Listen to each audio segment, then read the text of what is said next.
We have here it is.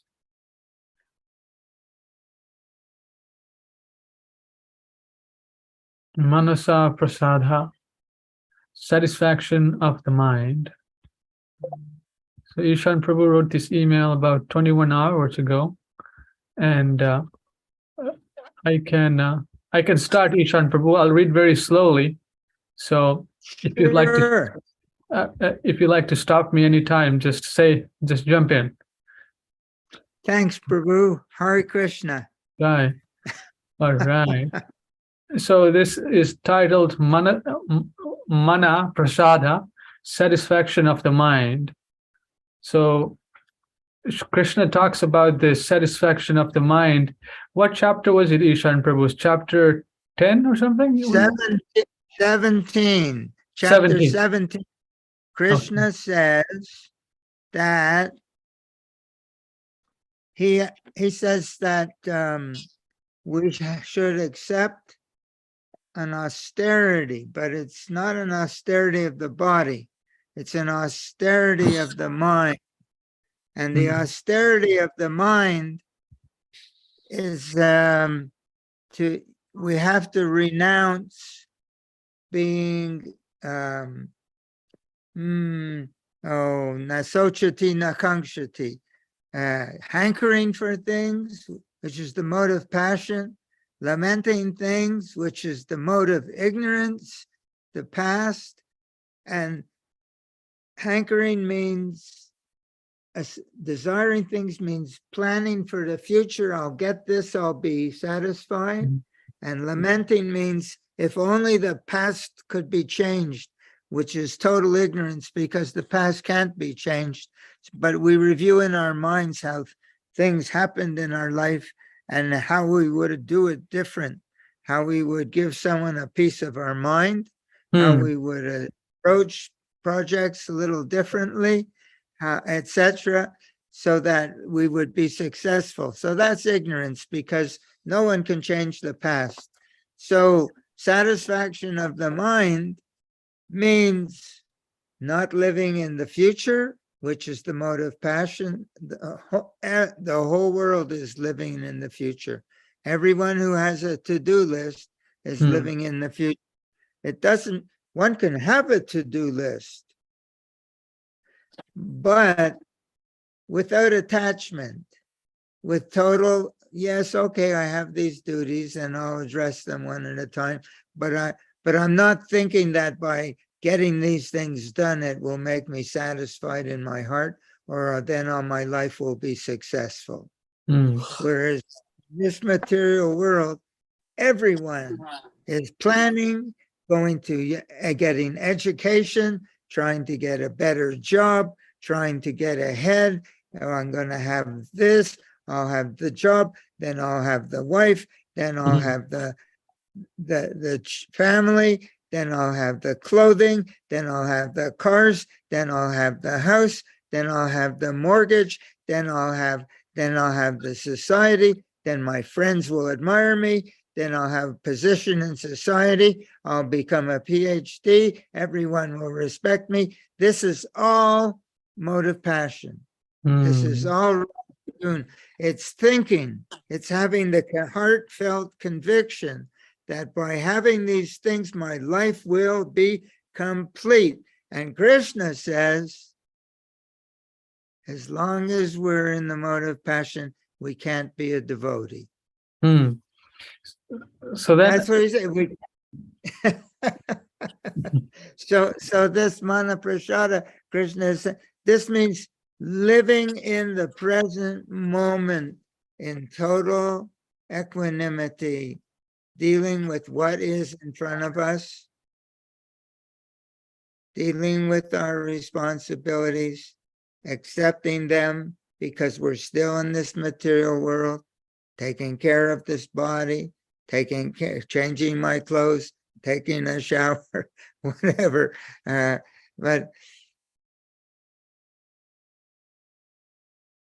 And this is what Krishna, so this is chapter 17, verse 17. And Krishna says, if one can live this way, this is the mode of goodness, This is the austerity of the mind in the mode of goodness. Okay. So I have a question. As aspiring devotees or followers of Srila Prabhupada, we sometimes have some desires to, like, for example, distribute a book, or maybe establish a temple or give someone prasadam. So we make plans also. Can we say that, oh, our plans, because Krishna is involved, or Srila Prabhupada is involved, is a different mode, or it's changed with these different modes of passion and ignorance, or is it based on the consciousness of the person? You see what I'm saying here? Yes, Srila Prabhupada. I once asked Srila Prabhupada. He was giving different assignments. We were in London, and one person had to deal, the temple wasn't zoned to be a temple. The building that they bought wasn't zoned to be a church. So someone had to clear that. Someone had to do a lot of public relations and dealing with law and civics and all of this sort of thing. Another person had, everyone had a job, and some of the major devotee leaders, older people, they had these. So I said to Srila Prabhupada, can you give me a job? Can you give me an assignment? I just wanted to please Srila Prabhupada. So Srila Prabhupada said, what would you like to do for Krishna? I had never thought in those terms. What would I like to do? I had been in touch with Krishna consciousness for a year or so. I thought that by doing this process, my mind will become relieved of anxiety and etc. This is the best thing I've found so far in this world. I've tried everything else, whether it's therapy or analysis or drugs, or I won't mention the other things. So, but this seemed to be a working, okay. But I never thought, what would I like to do for Krishna? So I said, I tried to dodge his question. I tried to dodge Srila Prabhupada's question. I said, I never thought like that, but can you give me an assignment? And he said, try to understand our philosophy. Srila Prabhupada said, what would you like to do for Krishna? He said like that, try to understand the philosophy and what would you like to do for Krishna? Yeah, the philosophy is that we're Krishna's servant and we have to try and understand what Krishna wants. Why did he start this movement? He wanted the whole world to become devotees and go back home, back to Godhead. So to do something for Krishna means Srila Prabhupada is the prime example of doing something for Krishna. Everything from 2724 is only for Krishna. How to spread Krishna consciousness because this is what Krishna wants. Well, I was thinking of my own liberation, obviously. I wasn't thinking in those words, but I thought, this is nice, I can do this. I'm going to do this. It seems to be working, but never occurred to me, what would I like to do for Krishna? So you asked the question, if we make a plan to do something, yes, making a plan for Krishna is good, but are we attached to the outcome? Do I want to be the enjoyer of the result, that, oh, I'm a success, or the disappointment, oh, I'm a failure? Do I want to be the controller, and if things don't work the way I want, Am I becoming frustrated? Hmm. Just see how Srila Prabhupada, he tried to do thousands of things, and he did thousands of things. He wrote books, he had them published, he created a workforce, an army of book distributors all over the planet. He opened hotels in India, in Bombay. He opened temples everywhere. He installed deities.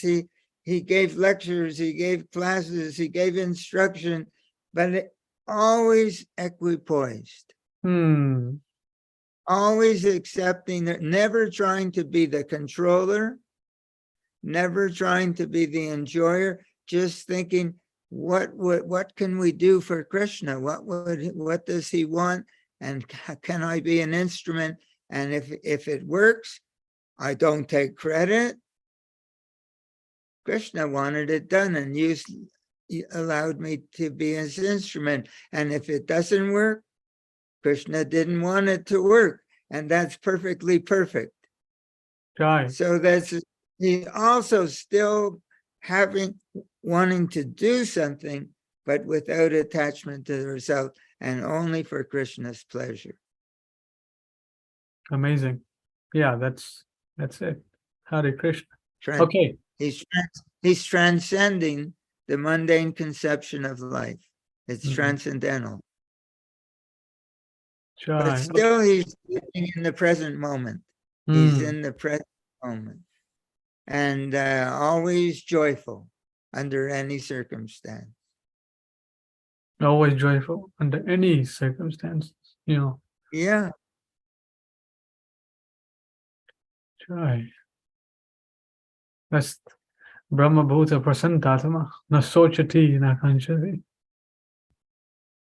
Sama sarveshu bhuteshu. What bhakti When one is free of hankering and lamentation and joyful within himself, he begins to realize himself that I'm spirit soul. And he sees everyone else as spirit soul. We see others in terms of the quality of our own mind. Atmavan manyate jagat. Yes. We see the world. This psychologist today would call it projection. I see I see bad qualities in this person, and I judge them and I resent them. This is projection. Because that is a pure spirit soul I'm looking at, but I'm seeing them materially. So in the Bible it says, judge not. Because you're going to get judged by judging. What is that you'll get judged? You're on the same platform as what you're seeing. What you're seeing is your platform. You're seeing yourself. In that sense, New Age jargon, the world is your mirror.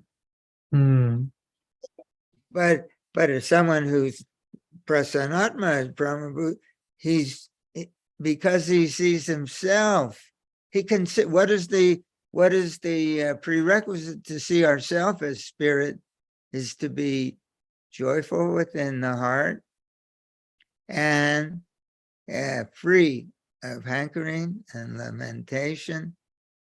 And at that stage, we see ourselves as spirit soul. We see everyone else in the same way as spirit soul. We don't judge anyone. We see the dog and the dog eater and the Brahmin, all as pure spirit soul. But we don't necessarily mix with the dog eater. They're eating hot dogs, right? But we don't judge them. We try to. Maybe we can give them some prasadam. Maybe we can help grow, Jai. Let's start off with the reading, Prabhu. Okay. Yeah. Rupa, any comments? I muted you because static noise comes through, that's why. So feel free to unmute and comment anytime you like. and Robert also. All right, let's start the reading. Minimize this. Okay, Yeah. this You may was recall. I'm Yeah, kind of go guilty ahead. of judging. We all do it.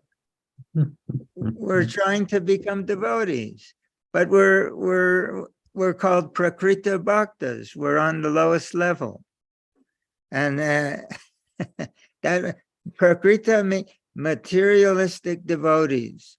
We're still identified with the body as the self, and the mind as the self. The mind having attachment and desires and frustrations. This is all.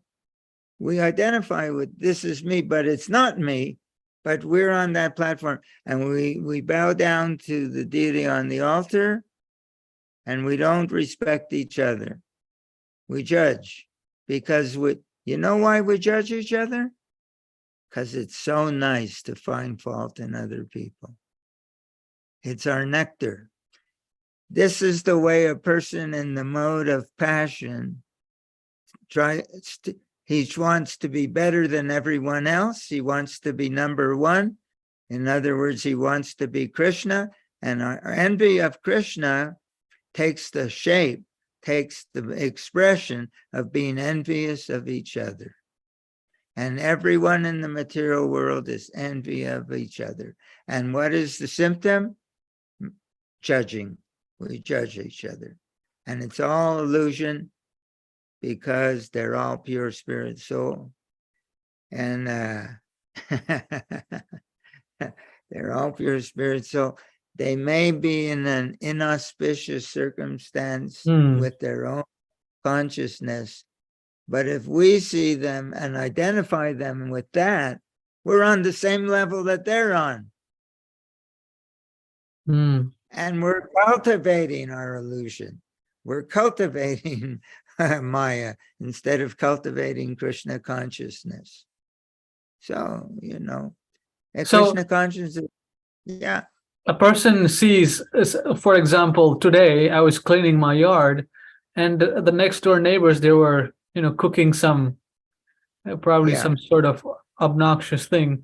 I thought to myself, what an unfortunate situation that these spirit souls are doing such an activity. I was thinking, yeah, maybe I should talk to them, but I was kind of too busy.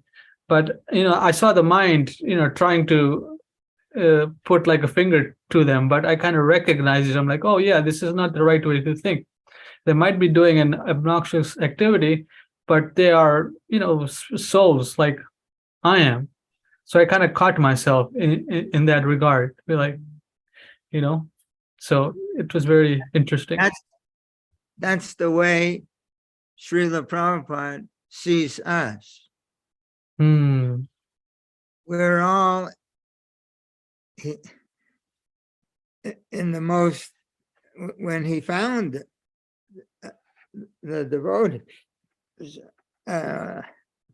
illicit sex, intoxication, meat eating, that was our life.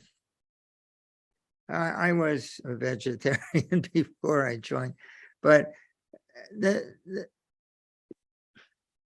so what I want to say is that Srila Prabhupada, he sees us as pure spirit soul, and he's tried to help us. In other words, if a doctor sees a patient and the patient is sick, the doctor doesn't resent the patient for being sick. The doctor says, oh, this is an obscuration of his real nature, which is to be healthy. How can I help him to be healthy? How to be his real self? That's on a crude example. So that the doctor doesn't resent the patient. Oh, you have a disease. Oh, you disgusting person. So we're like that. Our consciousness is diseased. And from millions of lifetimes of living in the mode of passion, it's pretty ingrained. it seems like unless one has some higher association, it's very hard to break these habits, because things like this are not even talked about in the ISKCON classes or any, it seems like most devotees are on their own. But this is our basic philosophy. This is not something very sophisticated. You're not this body. Srila Prabhupada says it almost once every lecture. Yes, he You're not does. this mind. What does it mean you're not this mind? It means that anything that's not Brahma Bhuta Prasanatma Nasochakti Kangshati is Maya. Hmm. It means we believe we're having things that are different than that, and we think it's real. We we really take it seriously. Actually, we should be doing something, a job, and it didn't work. We got a flat tire. He said, "Oh, Krishna has given me a flat tire. Hmm. This is my next assignment." Okay, Krishna, how do I go about this? You're the boss, and you know what's best for me. Please help me to have the intelligence to do this in a cheerful mood, being grateful that I can do this as devotional service. This is as opposed to, what do we hear that, I hear some of my wife's friends talk, oh, bummer. There are no bummers in Krishna consciousness. There's only devotional service, and whatever happens is perfect. Everything is perfect, except I'm not perfect. So, and even I have to accept my own perfection before I can engage in devotion. I'm pure spirit soul. I'm not this body. I'm not this mind. I'm Krishna's Jivara Swarupa Hoy. Nityara Krishna Das. I'm Krishna's eternal servant. So but Krishna consciousness is to be cultivated. We have to cultivate it. This is what Krishna consciousness is, what we're talking about. And Srila, there's one quote I have on my computer that says that it's harder to work in this attitude of karma yoga. Action is karma. Yoga means connection with the Supreme. Connecting with the Supreme through our everyday activities is more difficult than sadhana bhakti. It's more difficult because we can do sadhana bhakti, whether it's worshiping the deity or chanting our japa or reading the books, and there's no sense of gain and loss. But as soon as we start to do things, try to execute, and I missed that parking place. That son of a gun got it in there before me. Blah, blah, blah. I missed my appointment. The person who was going to give me a teeth cleaning didn't show up, and or this didn't work, or that didn't work. That's the karma yoga mentality. Karma yoga, no, that's not the karma yoga. The karma yoga mentality is, Krishna wants it to be like this. How can I serve in these situations? That's karma yoga. Everything we do. I'm cleaning the floor. I'm sweeping the kitchen floor. I'm washing a dish in the sink. Whose floor is it? Whose dish is it? It's Krishna's. And whose water is it? It's Krishna's. And who am I? I'm Krishna's. So what is Krishna's? Means I should serve him. And I have to clean the house. It's Krishna's. Everything done with love for Krishna. So everything. You are making a distinction between karma yoga and sadhana bhakti. So you're saying that the karma yoga process is more difficult, or the sadhana bhakti process is much simpler? It's easier not to be attached to the outcome of the activity when we're doing sadhana bhakti. Okay. It, Mm. sadhana bhakti is pure devotional service. These are, Shravanam, Kirtanam, Kirtana. Smaranam, Vishnu, Archanam, Bandhanam, Pada Sevanam, Sakyam, Dasyam, Atma Nivedanam. Mm. These are the activities of the spirit soul in the spiritual world. Cleaning my kitchen floor my kitchen floor here may not be in the spiritual world. They may have different kinds of floors. Or dealing with my everyday duties, I was getting in the car and the battery is dead. That may not happen in Krishna Loka. Mm.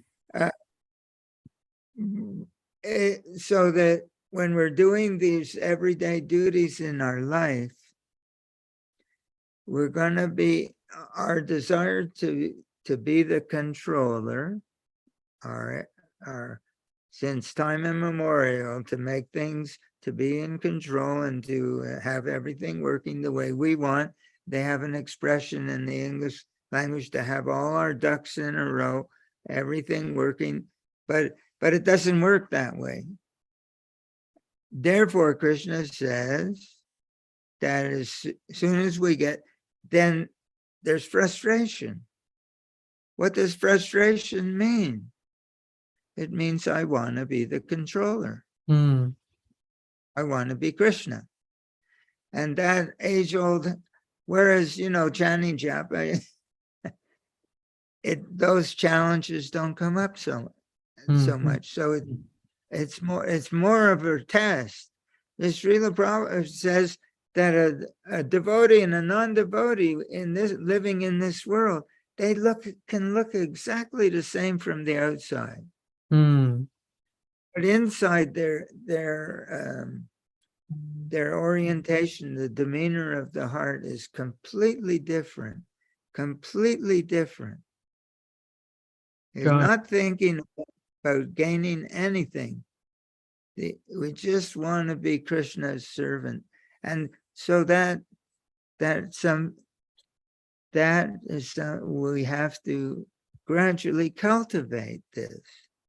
Each of us has a different duties to attend to every day just to keep our life going in the material creation. And so many challenges will come up again and again and again. And a Krishna conscious person will say, oh, Krishna gave me a flat tire. And he'll say, oh, all right. You're in charge, Krishna. It couldn't happen unless you wanted it to happen. You want me to fix this tire. Let me do it in devotional service. And then we work on it. And then we say, there, Krishna, I fixed the flat tire. So please accept this as my service. Please accept this. Of course, ideally, we do this in the association of our spiritual master, for the pleasure of our spiritual master, even serving Krishna, even doing when Srila Prabhupada says, when you worship the deity in the temple, don't think that you're serving the deity. You're my assistant. It's my responsibility, and you are my assistant, and we're working on his guidance. But if we really are meditating on Srila Prabhupada, he gives us this intelligence that we're talking about, because he sees everything this way. He's our best association. We can't have better association than Srila Prabhupada. So, and learning under his guidance. Oh, Srila Prabhupada, we have a flat tire. If we really have a heartfelt connection with him, it will release us from this almost ironclad that we're attachment to the results of our work.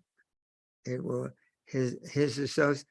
renunciation is so purifying that he will free us from this attachment to success and failure, gain and loss, honor and dishonor, victory and defeat.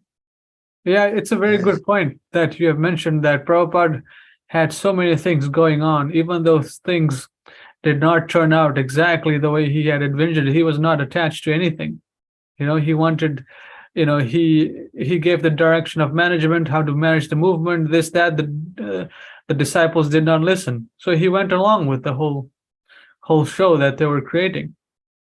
Can you imagine the responsibility of running a movement like that and being equipoised and answering letters and questions, and then this secretary of this GBC is fighting with that GBC and he's trying to be, bow down to each other, and only he had the power to melt their hearts. He would get them together and speak to them in a room and get them to.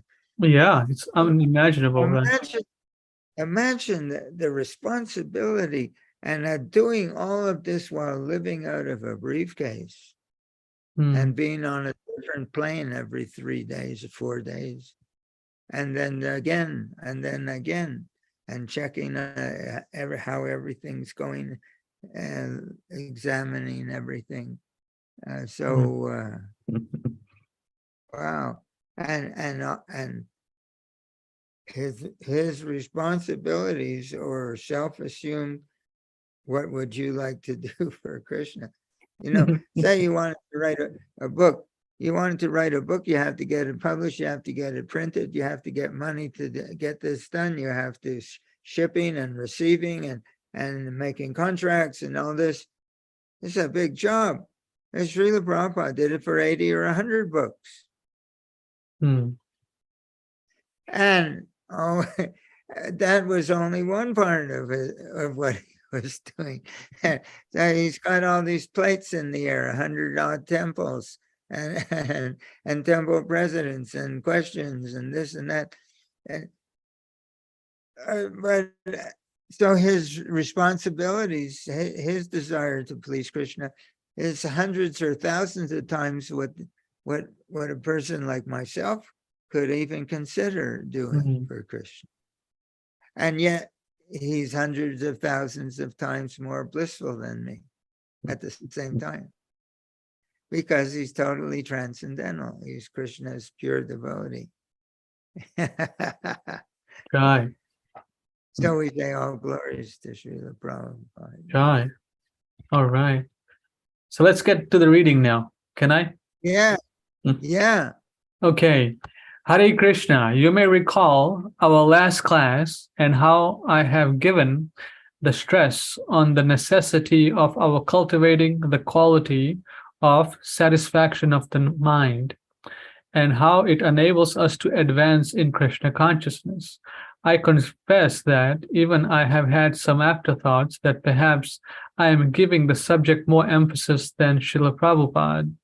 Perhaps my attempt to connect the dots by referring to different quotes and different verses was because of a desire to put my own ideas forward, viz., that in order to go forward in Krishna consciousness and to be able to cultivate a devotional heart, we must cultivate the ability to live in the mode of goodness, which in turn frees us from the influence of material desires, etc.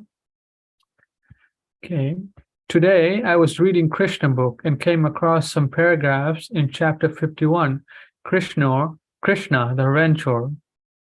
Please read the paragraphs below and then the sentences that I have extracted from those paragraphs in order to point out that Srila Prabhupada is putting forward the very ideas that I was trying to put forward in our class. Okay, chapter 51 of Krishna book, chapter 51. In due time, the Brahmana took his bath, accepted his meals, and took to rest on a bedstead completely bedecked with soft silk.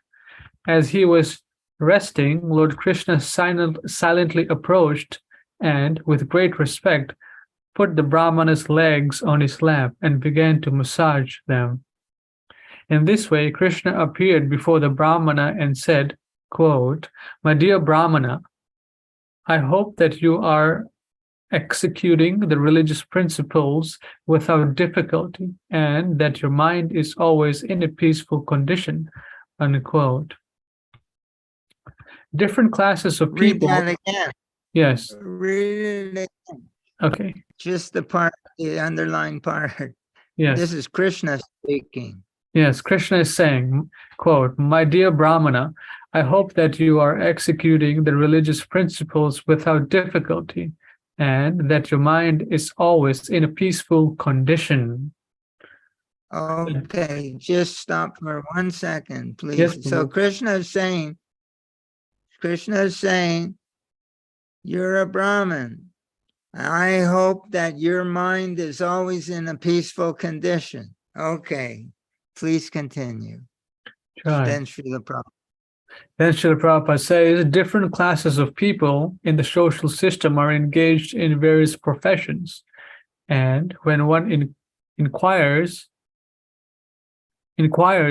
as to the well-being of a particular person, it must be done on the basis of that person's occupation. Therefore, when one inquires as to the welfare of a Brahmana, the questions should be worded according to his condition of life, so as not to disturb him. This is very interesting here, what Prabhupada is saying, that the four, the Kshatriyas, the Vaishyas, the Shudras, and the Brahmins, is saying that to inquire according to their social position, right? Yeah. Yeah. If you were talking to a businessman, you're saying, are you making lots of profit this week? But if you're talking to a Brahmin, which Srila Prabhupada is trying to turn us into Brahmins before he turns, because without being Brahminical on this platform of Brahman, you can't be with a nasochati nakangshati. So where he's asking the Brahmin, well, he says, is your mind always in a peaceful condition? Because that's what a Brahmin is supposed to be. And he has to be peaceful in order to act like a Brahmin. Otherwise he can't. He has to act without attachment to the results of his activities. So where will we go from there? Oh yeah. Now the next thing that Srila Prabhupada says. Yes, a peaceful mind is the basis of becoming truthful, clean, equipoise, self-controlled, and tolerant. Let's read it again. Okay, so yeah, a peaceful mind. This is the basis for becoming, these are all Brahminical qualities. A peaceful mind is the basis for becoming truthful, clean, equipoised, not disturbed by success, self-controlled, tolerant. So this is what we were trying to say, that Krishna is pushing this to us, trying to tell us, come to this platform where we cultivate the peaceful mind which enables us to be self-controlled. We're not self-controlled because we have grim determination and we're gonna give up this habit and that habit, and we're gonna do this and do that because we're determined to do it. It's not out of an austerity. It's natural. If a person has a peaceful mind, he's able to be self-controlled. He's able to tolerate victory and defeat. He's able to have a peaceful mind. So so Srila Prabhupada says a peaceful mind is the basis for becoming like this. If one is peaceful within their heart, then they can behave in this way. Okay. Try. A peaceful mind is the basis of becoming truthful, clean, equipoised, self-controlled, and tolerant. Thus, by attaining knowledge and knowing its practical application in life, one becomes convinced about the absolute truth. The Brahmana knew Krishna to be the Supreme Personality of Godhead, and still he accepted the respectful service of the Lord on grounds of Vedic social convention. Lord Krishna was playing just like a human being, belonging to a Kshatriya division of social system, and being a young boy, it was his duty to show respect to such a Brahmana. Jai. Okay, let's read. Rupa, do you want to read? Or Robert? Everyone's welcome to read. Okay, I'll continue then. Lord Krishna continued, O best of all the Brahmanas, you should always remain satisfied, for a Brahmana is always self-satisfied. He will not deviate from his prescribed duties. So here's more of the same. A Brahmana, Srila Prabhupada is trying to make us Brahmanas, should always remain satisfied within his heart. Because if he is self-satisfied means not satisfied by what I have or what I've accomplished. It means satisfied in spite of what I have, in spite of what I accomplished. It's self-satisfied means satisfied within the heart, regardless of what's going on in my world. And that is not something that one can do artificially by willpower. It's a state of mind that we have to cultivate in which we feel our own sense of beauty. And so, okay. Oh, best of all the Brahman, you should always remain satisfied. For if a Brahman is always self-satisfied, he will not deviate from his prescribed duties. And simply by sticking to one's prescribed duties, everyone, we all have different duties according to our social position, especially a Brahmin, can attain the highest perfection of all desires. How? How can they do it? How can we attain the highest perfection of all our, what is the highest perfection of all our desires? It's to become a devotee. Now, if we can do all our prescribed social duties according to our position in this world, Brahman, Kshatriya, Vaishya, Sudra, if we can do it in self-satisfaction, then our heart is free to do it as devotional service. But if we're caught on trying to enjoy it and being frustrated or elated, now I'm a success, now I'm a failure. As soon as that enters the heart, it's not possible to do that same activity as the devotional service. Yes, we can rubber stamp it as devotional service. Officially, we say, I did this for Krishna. But in the heart, we're still trying to be the enjoyer and the controller. It doesn't go to Krishna as devotion. Krishna is only interested in the love with which things are done for him. Bhagavad Gita, chapter 9, verse 2 purport. Krishna only accepts the love with which things are done for him. As long as our mind is not in a satisfied state, we can put a rubber official stamp on it. I did this as devotional service, but it didn't go. It doesn't mean there's no benefit, but unless the heart, Krishna is only, he doesn't need anything from us. These activities, he's giving us a break. You have to do these things because you live in this world, to just keep your body and soul together. Krishna is so kind. He says, you can do these things and not generate more karma that binds you to the cycle of birth and death. You can do all these things as a service to me. But in order to do that, what is Srila Prabhupada saying here? No, Krishna is saying, if you do it in the self-satisfied, if a Brahmana is self-satisfied, he will be able to do his prescribed duties, and by doing his duties, he won't have preferences. He'll accept his. He can attain the highest perfection of all desires. He can do it in devotion. And the key to being able to do it in devotion is to be satisfied in his heart before he does the job. So Krishna is talking like this. He's talking everything we've been talking about the last couple of weeks. Krishna is saying, you got to do this. You got to come to this point before you can become a devotee.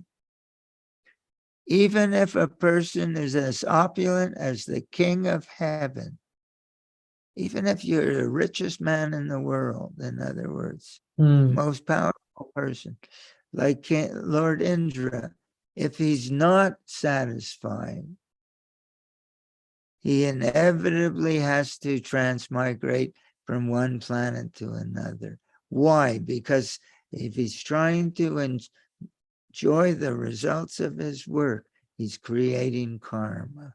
The only one who's not creating karma is the one who's not trying to be the controller and the enjoyer of his activities. So he has to be self-satisfied. Even if you're the most wealthy person on the planet, most powerful person on the planet, even if a person is as opulent as King Indra, if he's not satisfied, he inevitably will have to transmigrate from one planet to another. And such a person can never be happy under any circumstance because he's attached to gain and loss. He's always in anxiety, success and failure, victory and defeat, frustration, elation. And such a person can never be happy under any circumstance. In other words, the key to being happy is to be already satisfied. But if a person's mind is satisfied, even if he's bereft even of his high position, even if he loses everything, he can be happy living anywhere and everywhere. This is everything we're talking about. He's telling us we have to come to this platform. This is called the Brahminical platform that enables a person to become a devotee. Next paragraph. This instruction by Krishna to the Brahmana, Srila Prabhupada says, is very significant. The purport is that a real Brahmin, a true Brahmin, should not be disturbed in any situation in this modern age, Kali Yuga. Okay, now he's talking about the fake Brahmins. But more important, what I'm trying to drive home is that this instruction by Krishna to the Brahmin is very significant. The purport is, the message is that a real Brahmin should come to this platform. He should not be disturbed in any situation. He'll accept everything as Krishna's in control. He accepts. How in the modern age, Kali Yuga, the so-called Brahmins, he's talking about the people in India, they have accepted, even some of us, his students, have accepted the abominable position of a Shudra or less than a Shudra, and still they want to pass as a qualified Brahmin. Actually, a qualified Brahmin always sticks to his own duties and never will accept those of a Shudra or one less than a Shudra. It's advised in the authorized scripture that a Brahmin may, under awkward circumstances, accept the profession of a Kshatriya or Vaishya, but never is he to accept the profession of a Shudra. So this is a whole other subject that Srila Prabhupada is introducing. But getting back to the theme that we're trying to present or to consider, Lord Krishna declared that a Brahmin should never be disturbed by any adverse condition of life if he scrupulously sticks to his religious principles. He understands that Krishna is in control, okay? And he accepts that. In conclusion, Lord Krishna said, and this is amazing, Krishna is saying, God is saying, I offer my respectful obeisances to the Brahmanas and Vaishnavas because the Brahmanas are always self-satisfied. Krishna values this so much. He appreciates this so much. He respects this so much.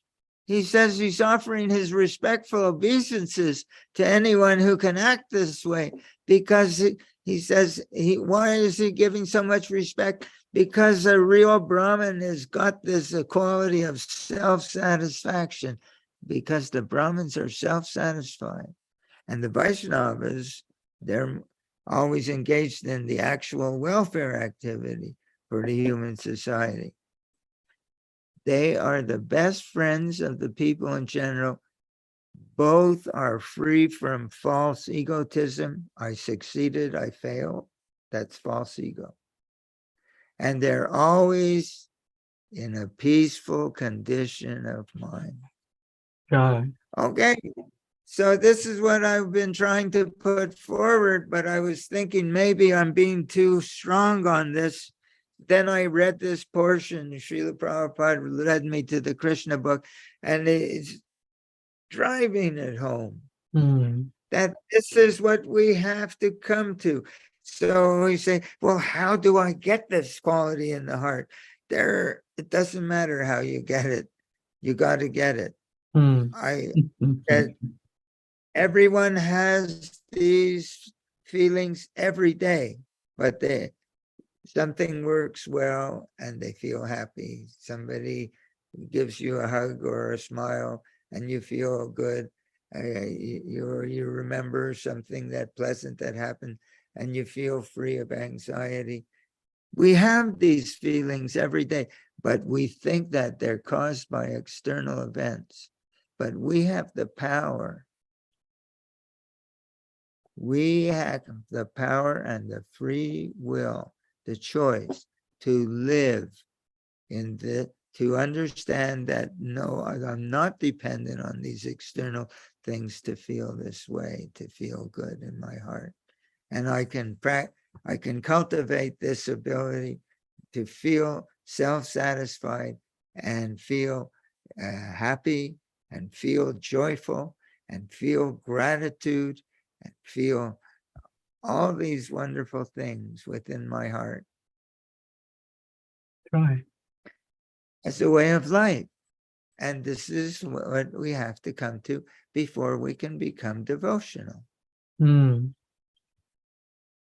We can go on rubber stamping and things. I painted the temple room floor.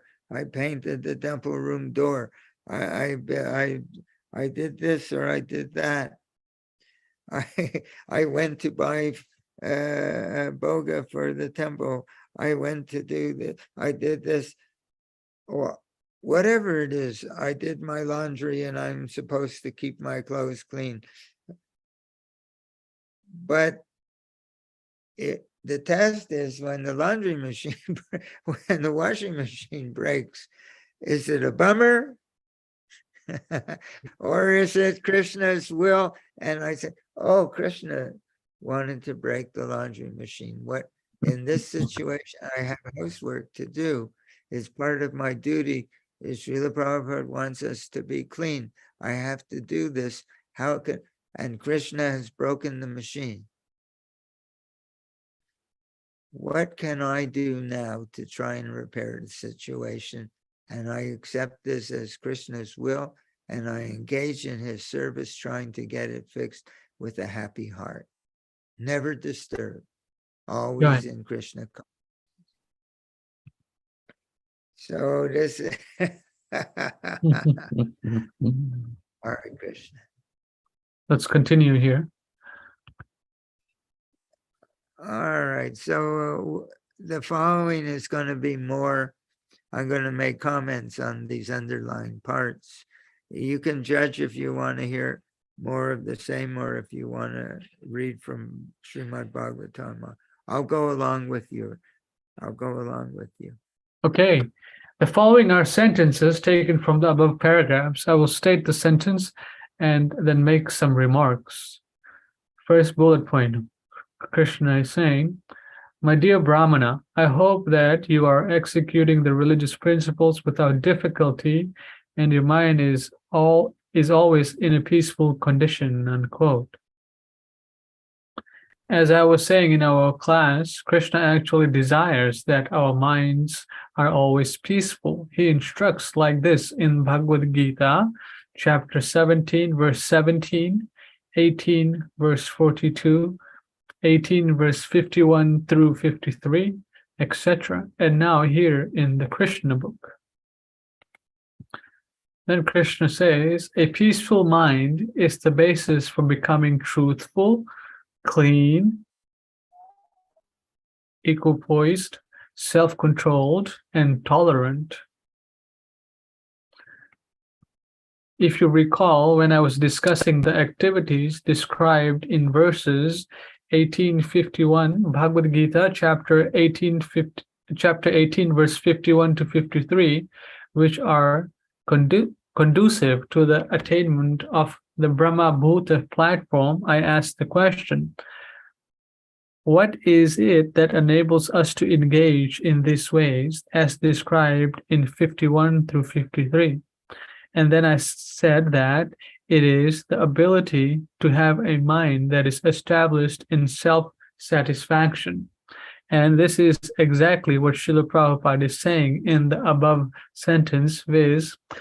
That when the mind is established in an internal peaceful condition, this enables one to be truthful, clean, equipoised, self-controlled, and tolerant.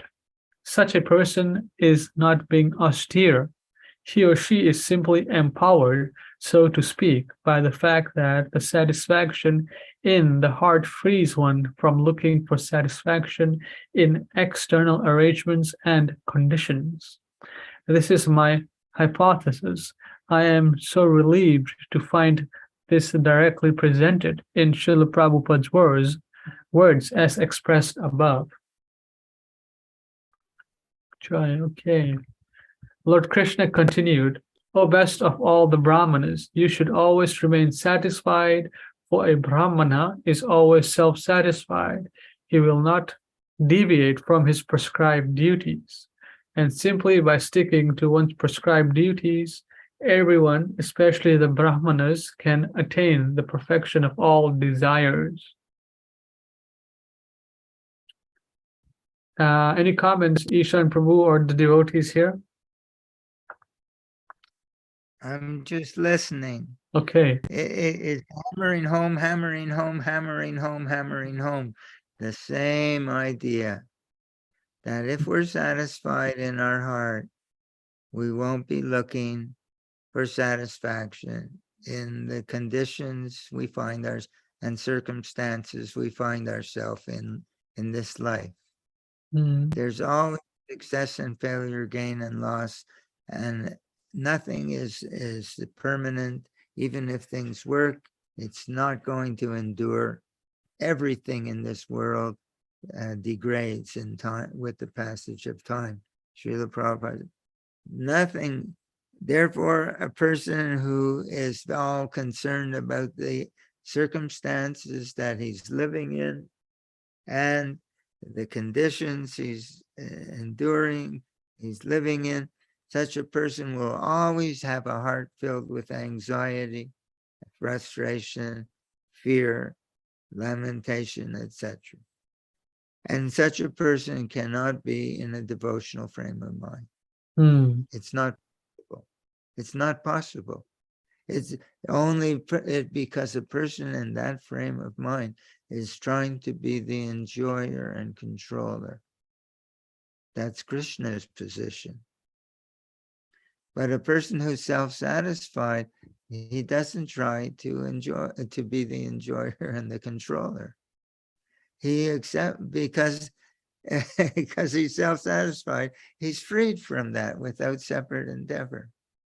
And he's also now, and in such a state of mind, he's capable of doing things as devotional service, because he's not trying to serve himself and his false ego as the controller and the doer and the one who's making things happen.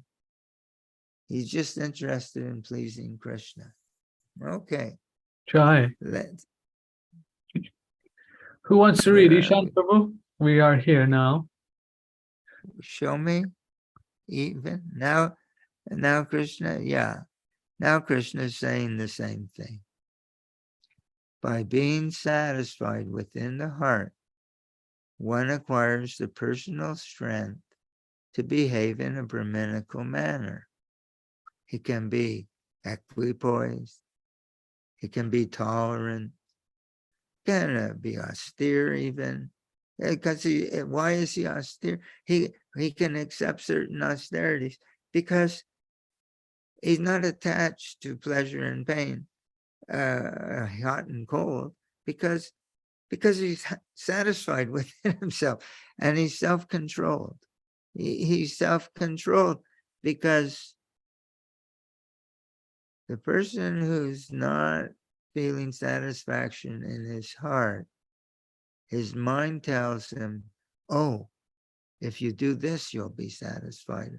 And immediately thinking, feeling, and willing, the activities of the mind, we think this, oh, that's nice. Then we remember the feeling of it. Then we go and do it. We have to be controlled. No illicit sex, no intoxication, no meat eating, no gambling. But a person who's and knows so many things, a person who is satisfied in his heart, his mind doesn't keep prodding him. Oh, go get this. Go back to the fridge. Have another one. Because he's the person who's going to the fridge or going to this or buying the candy bar or doing whatever he's doing. He's thinking that this will give me satisfaction. That's what's pushing him. But if he's already satisfied in his heart, he has the power to control himself.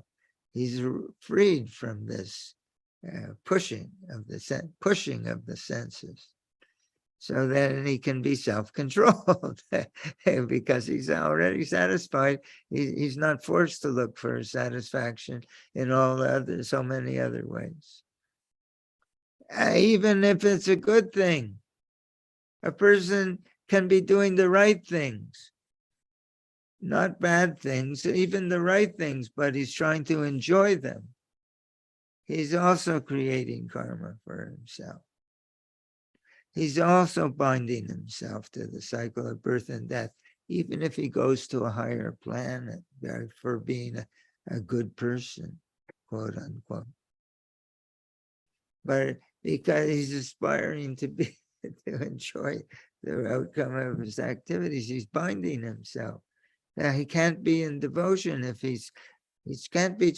We're trying to please one of two people, ourself or God. But so to want to be, and they're mutually exclusive. A person who's trying to please himself can't. We're Krishna's part and parcel. his pleasure is our pleasure. This is something I've been thinking about a lot, okay? We have to expand our sense of personal identity. We feel alone. We're covered by the modes of material nature and we feel alone, but we're never alone. Krishna explains this to the gopis when they come to dance with him at night. He gives them a long lecture. You're never, no, it's not at that, it's where he sends Uddhava to Vrindavan to tell the gopis that they're never without Krishna. It's not possible because we're Krishna's part and parcel. We're never out of touch with Krishna. And so anyway, let's go. Oh, where were we reading? Yeah. And the next, even if, so by being self-satisfied within the heart, one is freed from trying to be satisfied by arranging his external circumstances. And one who's free from trying to control his external circumstances, he's not forced. The mind is always looking for satisfaction. The mind is always, but the mind can't find satisfaction in external things that are always changing and always in flux. And even if he can control them for a little bit, the soul won't be satisfied. But if the mind can be freed from looking externally, one can engage in a spirit of devotion. And in that way, we can become really satisfied. Because our real identity is that we're not alone. My real identity is that I'm Krishna's eternal servant. I'm part of something much bigger. I'm part of something much, much bigger than myself, my little self. That's not who I am. I'm really part of something huge, something inconceivably great and expansive, beyond my capacity to contemplate. This one universe, if I'm the part of this planet, I'm so small, there's 11 billion people, and then all the other living, but this is one planet, and there are millions of planets in this universe. And I'm a tiny part of that. That's who I am. I'm a part of that. That's but there are millions of universes, trillions of universes, and I'm part of that. And those trillions of universes are a small part of Krishna. Krishna's energy. So I'm part of something so great. That's who I really am. So how does that tiny part get happy or fulfilled? The relationship of the part to the whole is that the happiness of the whole is my happiness. That's my real identity. So that's my. So I want to ask a question. So here, we see that Prabhupada gives an example that there are two people, the thief and the person who's trying to protect his assets. So the thief wants to steal, someone's assets, and the owner is also trying to protect his assets. So we have two desires here, right?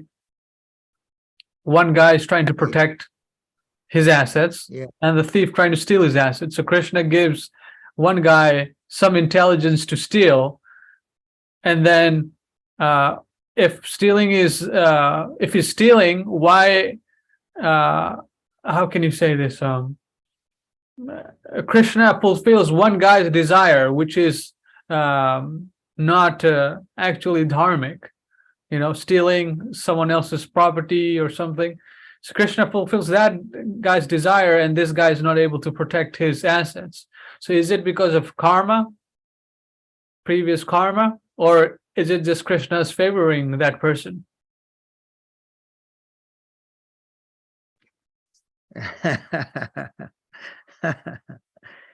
Well, it depends. Srila Prabhupada says that when we try to become devotees, there's some connection of our life to our karma, our past lives, our past activities, and so. But that Krishna starts to play with the situation a little bit, and he may adjust things for our advancement. Like Srila Prabhupada says that Krishna takes care of his devotees. Yes. But if he really loves you, he'll take everything away. If he really wants to help you, if he sees that you're capable, ready for it, he'll break all of your material attachments. He'll take away everything you have and make you helpless. And so that you only can you can't turn to these illusory objects of satisfaction, because there's nothing left anymore. Your health, your wealth, your family, your society, your name, your fame, everything takes away.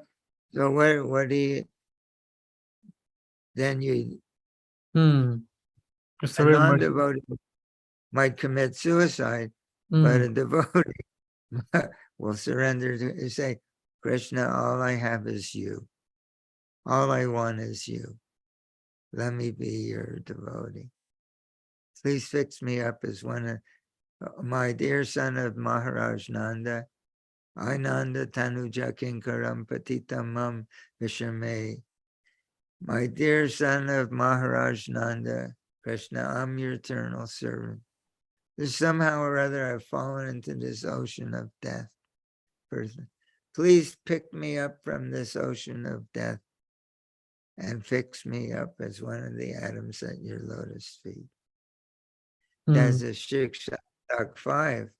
That is, Srila Prabhupada says, at this point, the devotee approaches Krishna with a frank and open heart. Please, please help me to understand. Please engage me.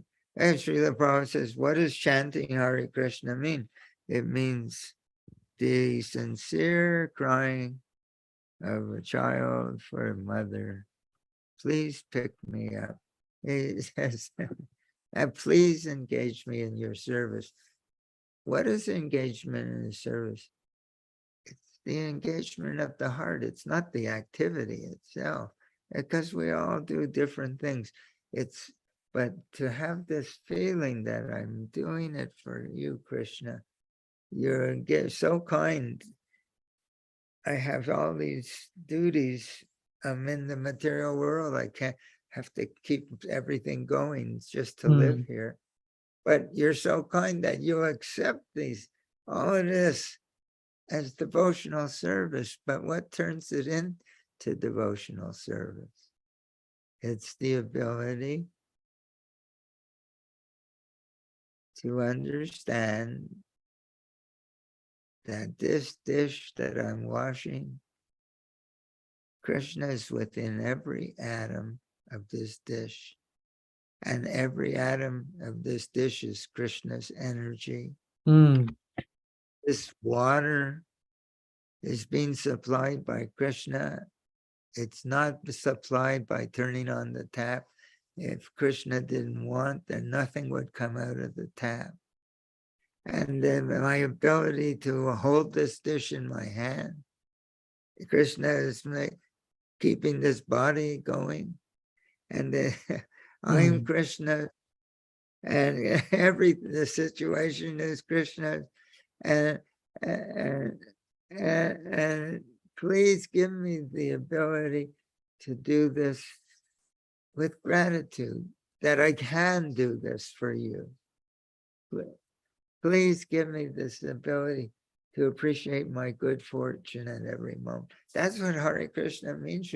Please engage me in your service. Please give me this ability. And so it could be such a simple thing we're doing, but it can become devotional service, not officially stamped as devotional service, but because the heart is in this mood, in this mode. And anyone can do this. You know, like a child has an imaginary friend, but our imaginary friend is not imaginary. Krishna is real. we have to keep practicing it and then gradually cultivate a taste for, because this is the way everybody is. And Srila Prabhupada gives an example.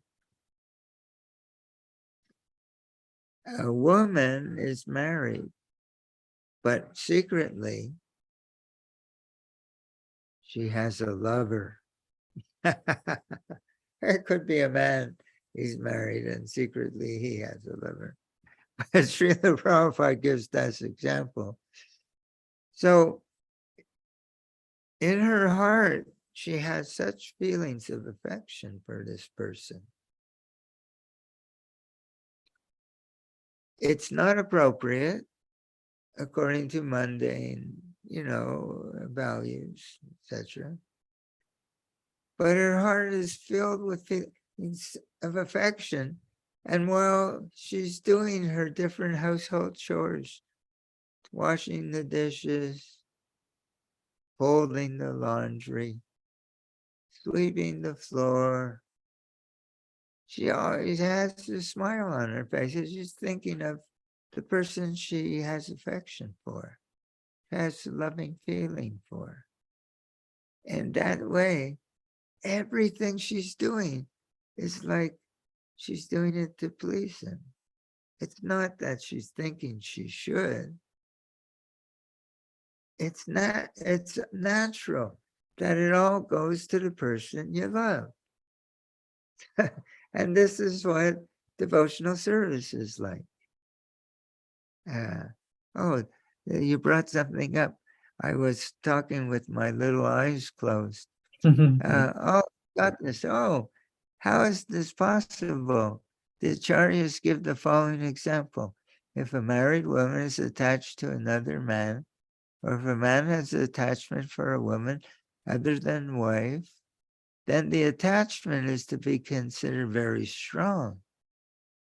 When with such an attachment, they're always thinking of the loved one, and the wife who's thinking of her lover is always thinking of meeting him, or even while she's carrying on her household chores. In fact, she carries out her household work even more carefully, so her husband will not suspect her attachment. Similarly, we should always remember the supreme lover, Sri Krishna, and at the same time perform our material duties very nicely. So a strong sense of love is required here. If we have a strong sense of, I gotta have, can you send me this one, Prabhu? I'll put it in my love file. Oh my God. If we have a strong sense of love for this, then we can discharge our duty and at the same time remember him. That's it. If the love is there, it turns into devotional service. It's not that we do it and say we should be doing it as devotional service. If the love and feeling is in the heart, it turns into devotional service. But we have to develop that sense of love. Yeah, that's it. Yeah, satisfaction of the heart. and love are not different. They're the same thing. They're the same thing. They're the same thing by different names. A loving feeling in the heart and satisfaction of the heart, you can't separate them. The heart is satisfied when it's loving, and it's loving when it's satisfied. So we have to develop that sense. Arjuna, for example, is always thinking of Krishna. He was the constant companion of Krishna. At the same time, he was a warrior. Krishna did not advise him to give up the fighting and go to the forest to meditate.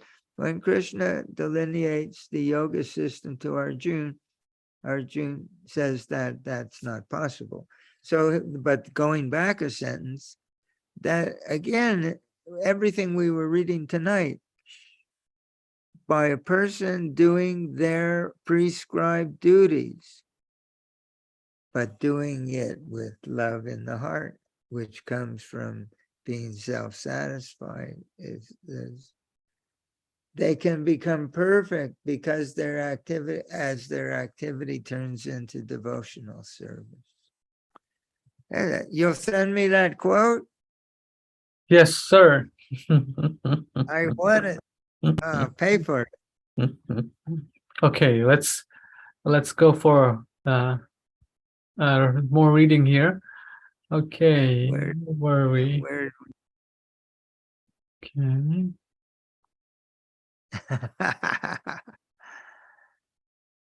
Where were we? I guess we can just yeah, we were with Indra. The next paragraph, the next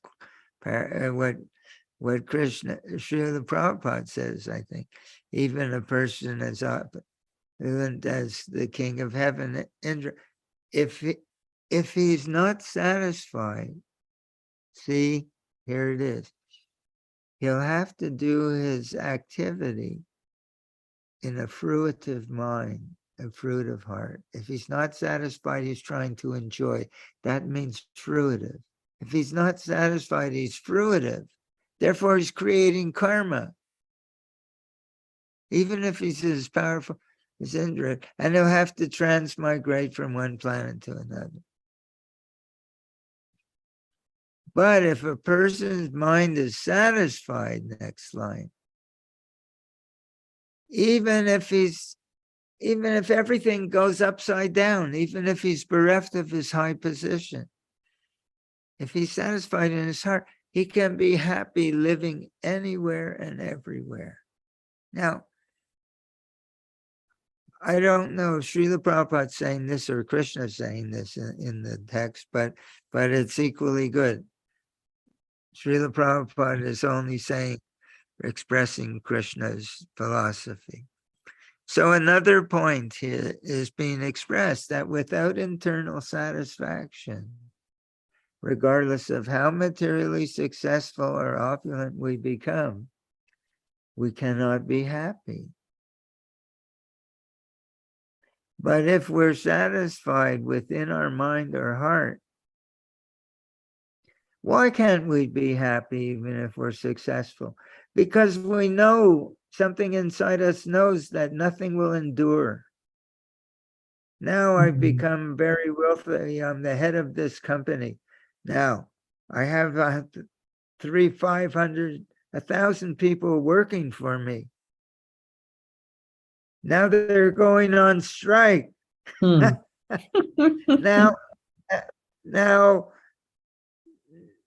the supply, that's the COVID, and I'm not getting, I have orders to fill and my materials are not coming from China. Now the government is putting a higher tax on my imports for producing these things because they're trying to protect the United States economy. And now my car didn't work and I didn't get to work on time. I have to make that meeting with these other company in New York, but the plane reservation has been canceled. He's a multimillionaire, but he's going through all these things. If he's satisfied in his heart, none of this will disturb him. But if he's not satisfied in his heart, he can be the most miserable multimillionaire on the planet. So that's being said, that regardless of how materially successful, Srila Prabhupada says, one becomes, one cannot be happy. That's why he can't be happy. Because everything is in jeopardy at any moment. And he's always going to be in anxiety. How to maintain it, how to maintain it, how to protect it. But if one is satisfied within his mind or heart, Srila Prabhupada says, even if his material circumstances are deplorable, he can remain happy in any condition if he's satisfied in his heart. In this, and Srila Prabhupada says in his heart, mind or heart. Is that me talking? I thought it was Srila Prabhupada. That was you. I'm sorry. This way one can be enthusiastic in maintaining a devotional orientation. Okay, next quote. This instruction, Srila Prabhupada writes, to the Brahmin is very significant. The purport is that a true Brahmin should not be disturbed in any situation. And Srila Prabhupada is trying to create a society of Brahmins. Of course, he's trying to do many things at once. Yes. But he really wanted a few Brahmins, because otherwise, even if he creates a full Varnashram system with Brahmins, Kshatriyas, Vaishyas, and Sudras, and farm communities, and the whole thing, without Brahmins at the top, the whole thing can't run. Yes. He calls it like a without a body head. without. So Srila Prabhupada says, yes, that the Brahmin has to be a person who's not disturbed in any circumstance. And this is the only way he can do his duty and give his guidance to a society, and the only way he can become a devotee of Vaishnava.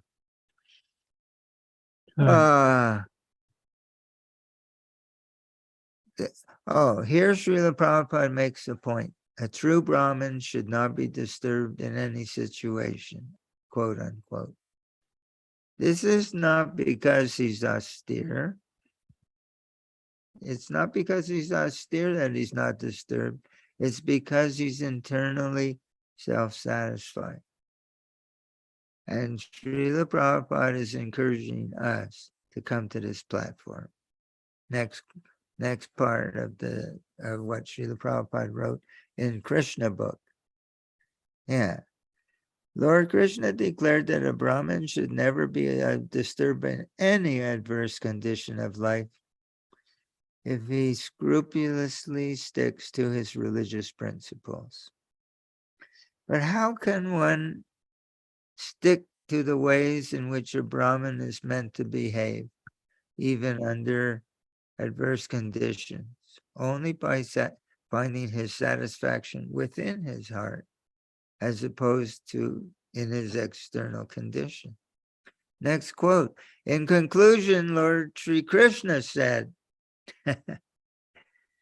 Krishna says, I offer my respectful obeisances to the Brahmins and the Vaishnavas, because the Brahmins are always self-satisfied. Try. That's what a Brahmin is. So, we keep the 4 regulative principles. It's a start. The real essence of the Brahmin is this inner condition of the heart. But a person who doesn't keep the 4 regulative principles can never be this way. Never. Not in a million years. Not in a million lifetimes.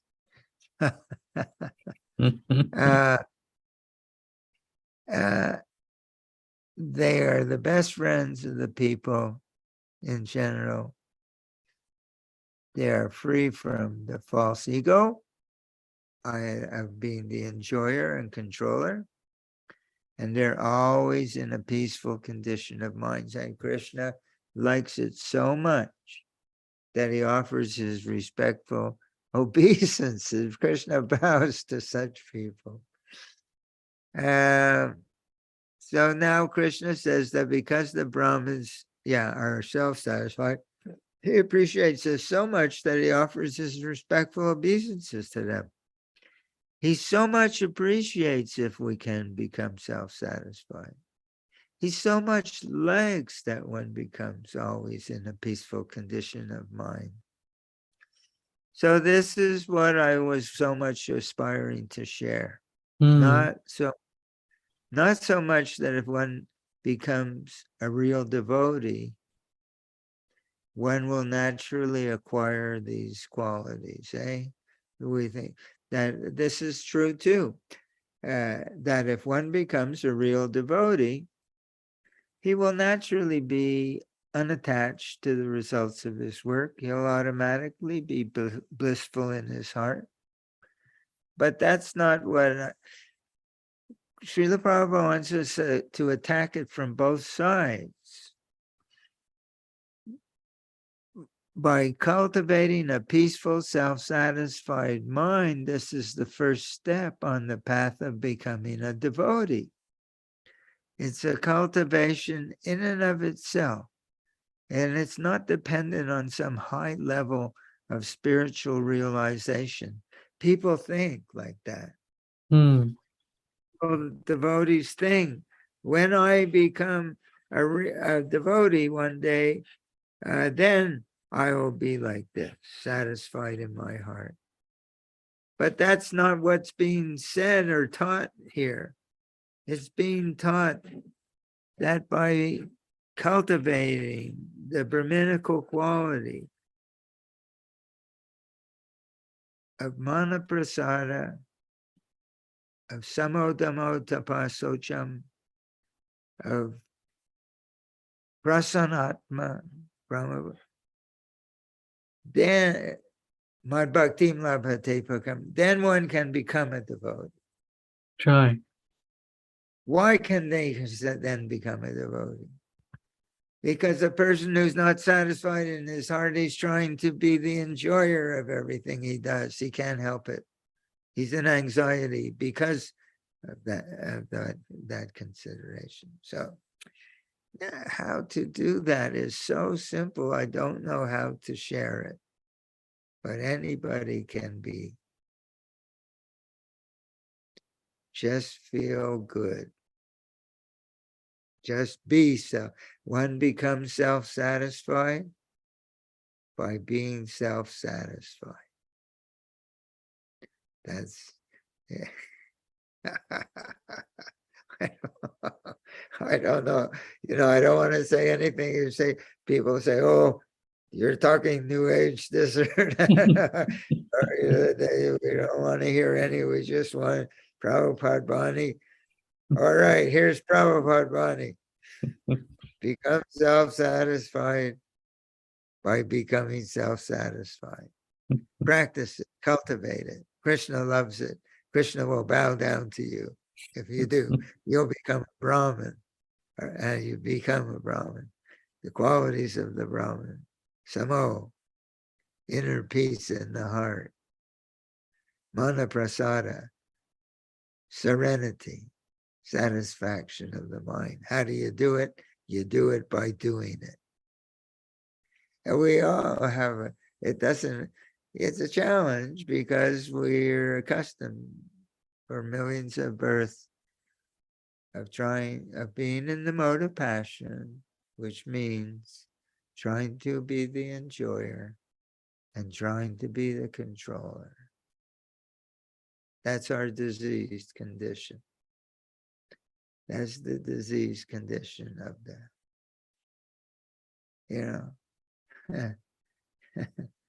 Srila Prabhupada explains it in Bhagavad Gita, 3rd chapter.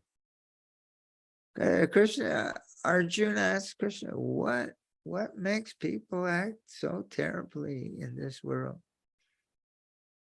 And Krishna says, well, it's lust, Arjuna, kama. Born of contact with the mode of passion. And Srila Prabhupada explains in the report that we have this love for Krishna. It's an inherent aspect of the spirit soul. But when the love for Krishna comes in touch with the mode of passion, when the spirit soul contacts the material energy, that love becomes directed towards trying to satisfy his senses. It's the same love, but instead of loving Krishna, we're loving our senses, or we're loving our false ego. I have a nice, people respect me. I have a good position in society. I have a name and fame. I have a nice family. I have, this is all false ego. It's subtle material. There's the senses, gross senses, and the subtle mind. And this love for Krishna is when we come in touch with the mode of passion. That love is directed towards these mind and senses. I was trying to enjoy these mind and senses, trying to have them have a reciprocation with them, that I love them and and they'll serve mine, make me happy. And as Krishna says in the 3rd chapter, he says, this lusty feeling in the mode of passion, the enemy, he calls it. Krishna says, it burns like a fire. And the more you feed it, it grows bigger. It's never satisfied. It's always getting worse. So Srila Prabhupada writes that this orientation, it takes up the enemy takes possession of our mind, of our whole body, minds, in 3 places: in the senses, in the mind. The mind is thinking how I can be happy. And it's like making the function of the mind, accepting and rejecting. On what basis? Will this please my senses? Will this please my ego? That's his criterion. Hey, will this, accepting and rejecting this item, this object, this job, this activity, will it please my, that's it. Instead of will it be pleasing to Krishna?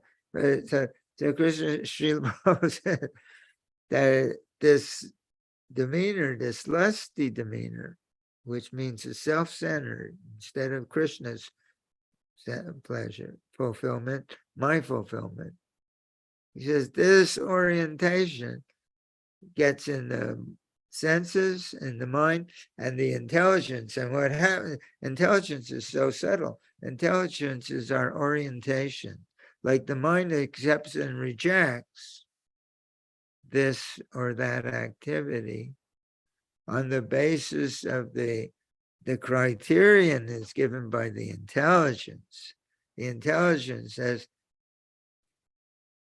your your identity is that you're Krishna's loving servant,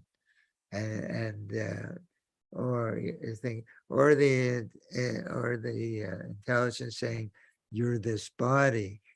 So Srila Prabhupada says, quote, lusty intelligence induces the spirit soul to acquire the false ego. He locked it, becomes, as soon as we have this lusty intelligence, we're locked into identification with this with the body. body. Yeah. And this body, well, I got to please it. Do whatever it takes to please it. Yeah, whatever it takes. Yeah. So, and then the whole thing, and down we go. So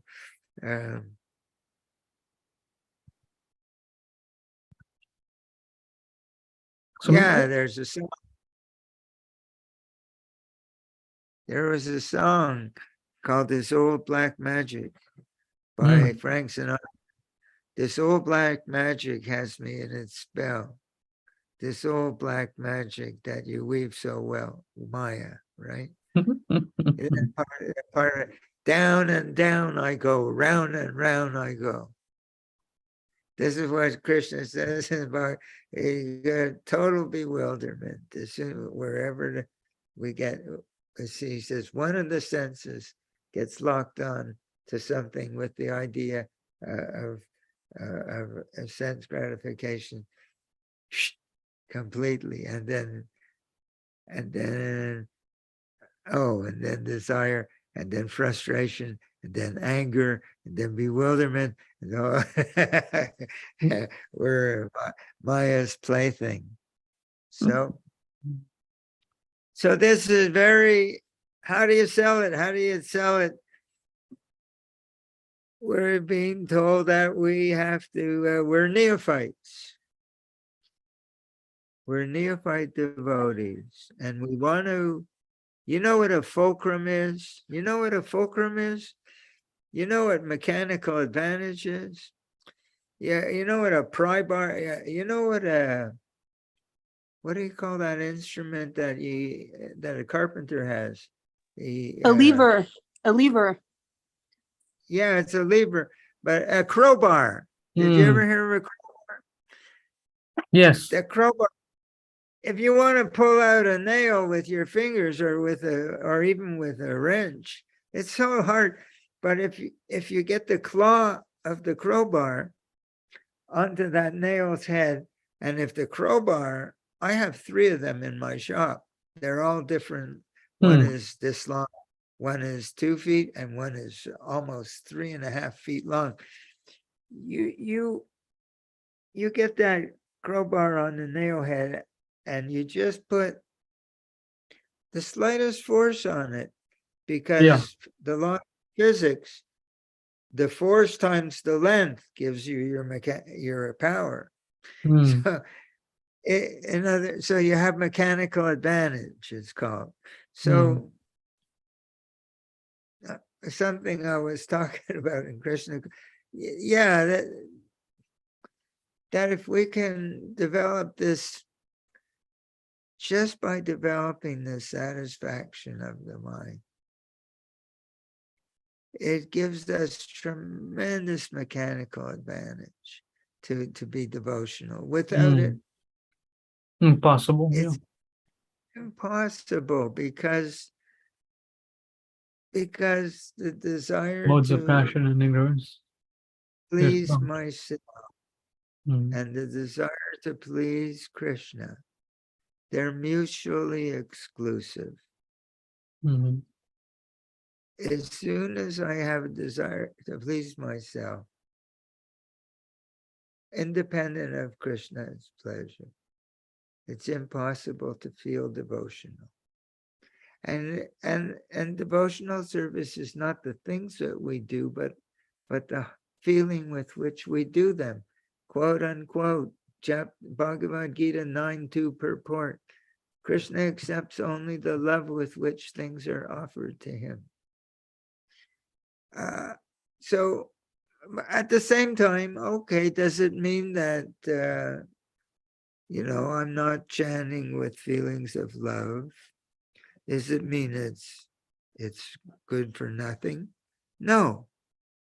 Srila Prabhupada says that it's purifying, that our heart is encumbered, encrusted with so much dirty things, for lack of better words, and that the chanting will keep cleaning. He also says that even if we don't do it with love, by engaging in the forms of devotional service, the prescribed forms, it will liberate us from our everyday level of anxiety. It has that power. We're not very devotional, but we chant, 16 really nice rounds. it will give us some release. It will free us from anxiety. So, and that freedom from anxiety will enable us to feel self-satisfied. So Right. we attack from all ends. But I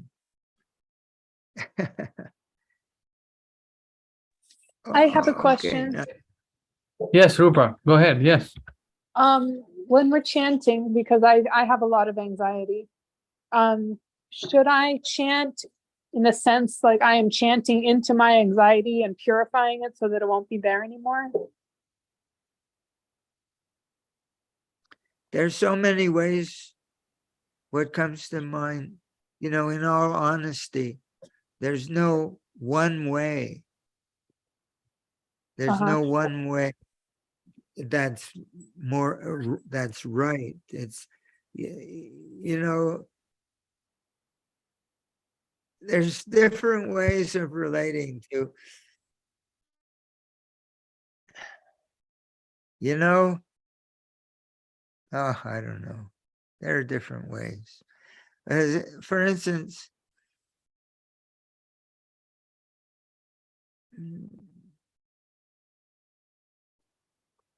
you can have compassion on yourself. Yeah, say, really, you can. It's legal. Anyone can. And if you have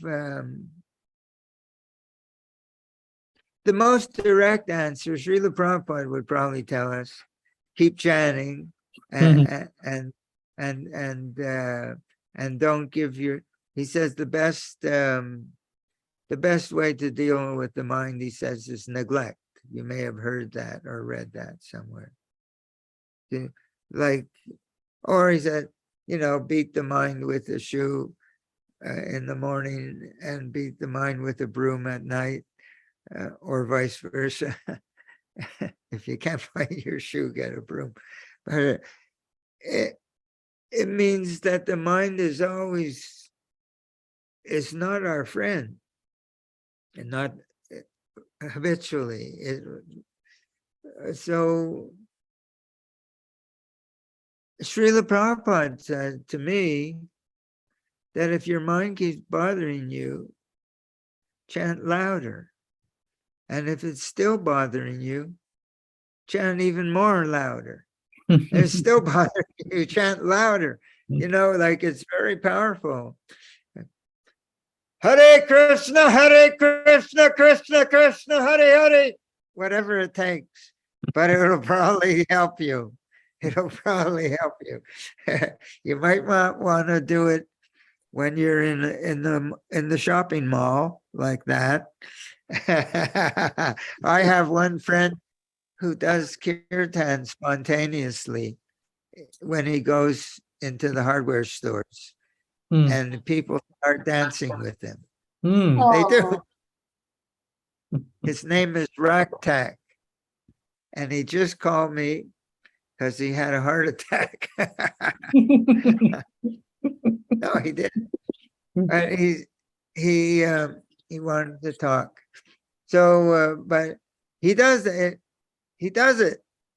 He chants constantly, and he chants loud wherever he goes, and he has these kirtans recorded that there are so many available to us, and he sings along with them at the top of his lungs in whatever store or filling or gas station he's in, and people start chanting. I don't know, they enjoy it. They think this guy's maybe a little bit crazy or whatever, but he seems so cheerful, and they start chanting with him, and sometimes they dance with him. He's like Haridas Thakur, But this fellow was a biker. He was a Hell's Angel before he became a devotee. But he got shot by the police, and he had an out-of-body experience that he was in a coma for some 50 odd hours. And when he woke up, he didn't want to be a Hell's Angel anymore. He wanted to serve God. He had some kind of experience out of his body, and it changed his life. So he's still, a very gruff kind of guy. Hmm. What But he what made him pick Hare Krishna if he had an out-of-body experience? Was he already a devotee? went through several. No, he didn't believe in anything. He was the worst person he could be. He tried to be the worst person he could be. But he went through different. He was with Jimmy and Tammy Baker for a while. I don't know if you ever heard of them.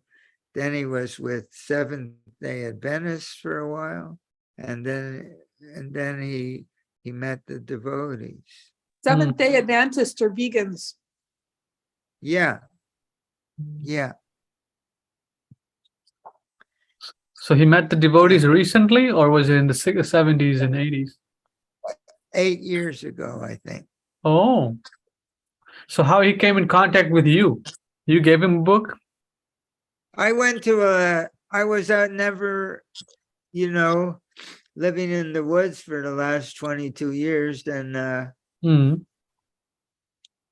really liked living with devotees. I did from 1968, and then Srila Prabhupada passed in 77. That's 9 years. And then I tried to be with devotees for another couple of years, but I couldn't play the game. And when I spoke my mind, they threatened me with physical violence. So I knew I have to leave these people. I said, Who how can you threatened take you with physical violence? the devotees? Because I said, Sat Swarupa came in to give a class at this temple, Vancouver. And I said, how can you take this guy seriously? I said, no, they're just like us. They're people, and many of them are fall down and stuff like that. They're not. How can you take them as a guru? So he said, you keep talking like that, we're gonna fix your wagon. They were gonna hit me, and so I said, all right, I can't be with these people anymore. I can't play this game and be with my own frame of mind and let them be with their frame of mind, but let's chant Hare Krishna together. I find their position totally offensive to Srila Prabhupada. I find their position to be most offensive, to be a living insult to Srila Prabhupada. But I don't want to get into that so much. They're dying. I beg your pardon? They're dying one by one, so we'll be rid of them soon.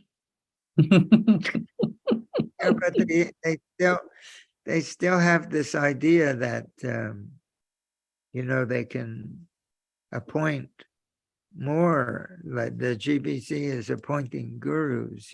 More nonsense. Yeah, it's so silly. So I'm collecting quotes that he must. Yeah, that one from the 10th canto. That Diksha means, initiation means that one cultivates a heart-to-heart relationship with a pure devotee, but the pure devotee's qualification must be somebody who always has Krishna alive in their heart. And that way, the pure devotee can transfer his love for Krishna into the heart of the student. And therefore, Diksha means a heart-to-heart relationship. Wow, Right. so you get one of these Turkish Gurus. gurus and they're what do they got in their heart? They certainly don't have Krishna in their heart. They're conditioned souls. The real acharyas are all nitya siddha. They never were conditioned souls. They only came into this world to as Krishna, to be Krishna's representative. Mm. They're empowered. They're empowered to do this job. They're here. They came into the insane asylum, the spiritual insane asylum, and try and to walk among us and try to find the ones of us who are ready to who are ready to hear, to get to understand how to get out of this crazy place, crazy house. I have a quick question, Ishan Prabhu. There was a book with Hayagriva and Shamashundar and Srila Prabhupada. Srila Prabhupada was answering questions from the different Western perspectives. Yes, go ahead. You're gonna. Oh, sorry. Rupa Manjari Prabhu was. Oh yes, a question. Rupa Manjari Devi Dasi Prabhu. That's such a beautiful name. Manjari. It means Rupa Goswami was that his eternal spiritual form was that he was a Manjari. Yeah. Which is a gopi that is younger than most of the gopis that Radha and Krishna associate with. They're younger little girls but they have more intimate a connection with Radha and Krishna than the other gopis. When Radha and Krishna are in their most intimate activities, the gopis are not with them. They're outside of that little cottage in the woods made of vines and ferns, and etc. But the Manjaris, they're right there with Radha and Krishna, so very, very innocent, and they're doing services, supplying this or supplying that for Radha and Krishna. They love Radha and Krishna, and they have they're more. Srila Prabhupada writes in Teachings of Lord Chaitanya that when the gopis realize how Radha and Krishna are so happy to be together, the ecstatic bliss of the gopis is greater than Radha and Krishna's. They take so much pleasure in Krishna's pleasure that it's greater than Radha and Krishna's pleasure. It's written in that towards the end of. Interesting. I never heard. Wow. That if say I'm the finger on this body, I'm not the whole body, I'm just the finger. If I may want to eat the food directly and not give it to the mouth, The finger understands that. Who am I? What is my identity? My happiness is feeding the mouth. Our happiness is Krishna's happiness. It's not that by trying to please Krishna, we will become happy or something. That is our happiness as a part and parcel of the whole. To contemplate it, this is our real happiness. To be devotional. It's foreign to our material nature, but it's the fact. So I just came to mind, Prabhu, Rupa Manjari Prabhu. When you get in anxiety, yes, You could, if you want to, just sit down and try and be happy. And notice that as soon as a feeling of happiness comes into your heart, as soon as that feeling of happiness and cheerfulness and joyfulness, and just think joyfulness. What does joyfulness feel like? You know, as soon as that comes into your heart, the anxiety evaporates without trying to be different, without trying to push it away. It's amazing. Yeah. And anyone can do that. Nobody told us when we were in the material world, or when we were kids in school. No one told us these things, but this is a fact, that as soon as we become self-satisfied, we are. We're only in anxiety about something that we're thinking, can I get satisfaction this way or that way, or will it work or will it won't? We're really looking for satisfaction. That's why we're in anxiety. We're wondering if it's going to work. Will it be a success? Will it be a failure? Will I be accused of something? Will I be honored? Will I be rejected? So many things. We're really looking for satisfaction. And as soon as our mind finds satisfaction, it's not concerned anymore about finding it somewhere else. It's just so simple, and anyone can do it. But it's like doing push-ups or any physical exercise. The more you do it, the stronger it gets, and the ability to shift gears. You can do it in a second.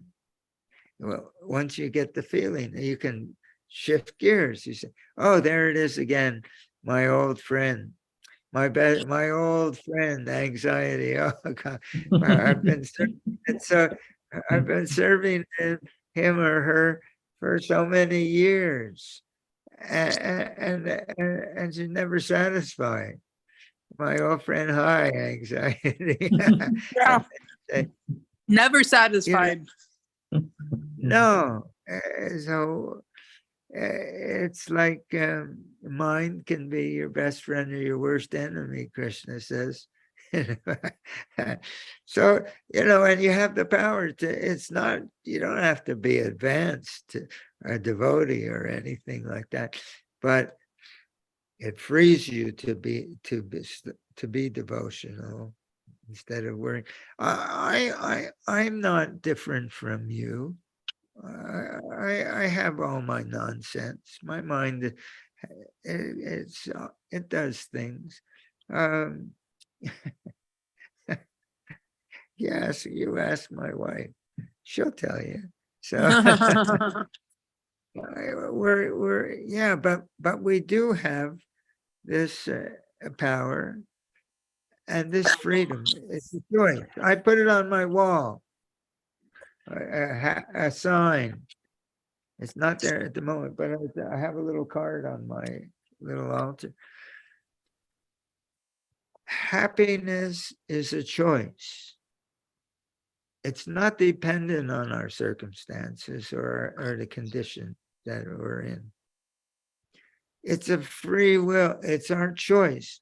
Satisfaction of the heart is a choice. Joyfulness is a choice. And we have good reasons to be joyful. No materialist has a good reason to be joyful, because everything they're doing is condemned. Everything they're doing is what's it going to get them? Another cycle of birth and death. But we actually we're on the road to real, not just freedom, but to the most joyful existence, the most beautiful. We're going to the spiritual world step by step, whether it's lifetime by lifetime, we're getting more spiritual. We're getting a taste of it. It's like the Model T Ford, right? You have to crank it. My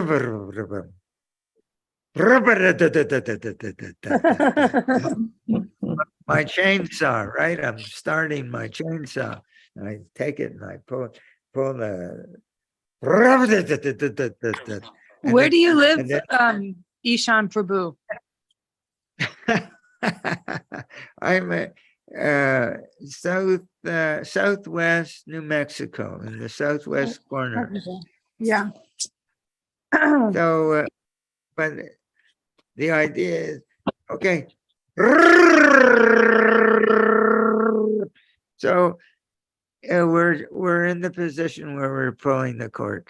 So, but we're going to get it to the point where it's going to keep going. It's going to become our baseline. It's going to become who we are. We're going to be able to live that way. We're going to become Brahmanas and Brahmana Vaishnavas. So we're learning these skills.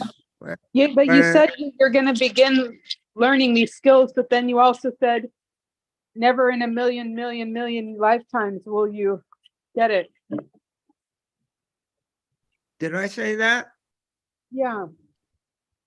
I don't recall. What? Put it in different words. What will we not get in a million lifetimes? Well, you were talking about the 4 regulative principles. You said, And- Oh, no, Rupert, that's not what he said. He said that if a person does not follow the 4 regulated principles, he can never come to the stage of the Brahma Bhuta Prasanta Atma stage. uh-huh.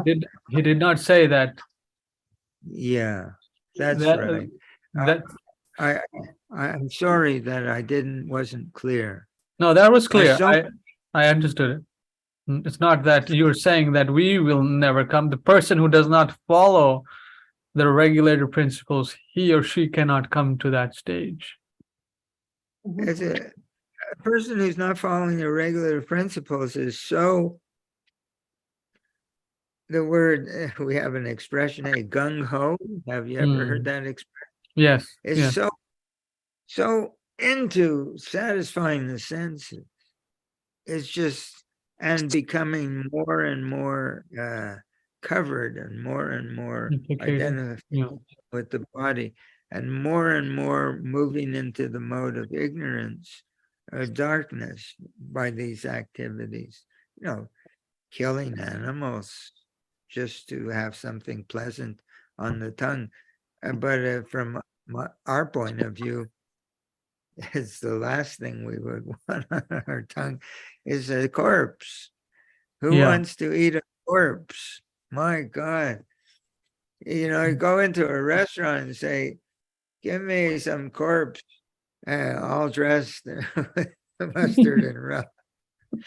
It's disgusting, but I won't get into that. People, alcohol. You'd have to stand on my chest and force it down my throat. I mean, this stuff tastes just so disgusting. Who would want to put that in their mouth? I know, and it tastes don't know. awful, doesn't it? I think so. I have no attraction for anything like that. And I guess I won't talk about it, but Srila Prabhupada says the man who said when he became a devotee in our literature, and he said that but he had been a non-devotee first, and he was having sexual relationships, and he said, when I think of it, he said, my mouth my face gets into this, my lips curl up in disgust, and I spit at the thought. I'm on the way, I mean, really, it's a sort of disgusting thing, but what I guess it takes a little time and it's progressive. We follow the process, and as we, one of the best ways to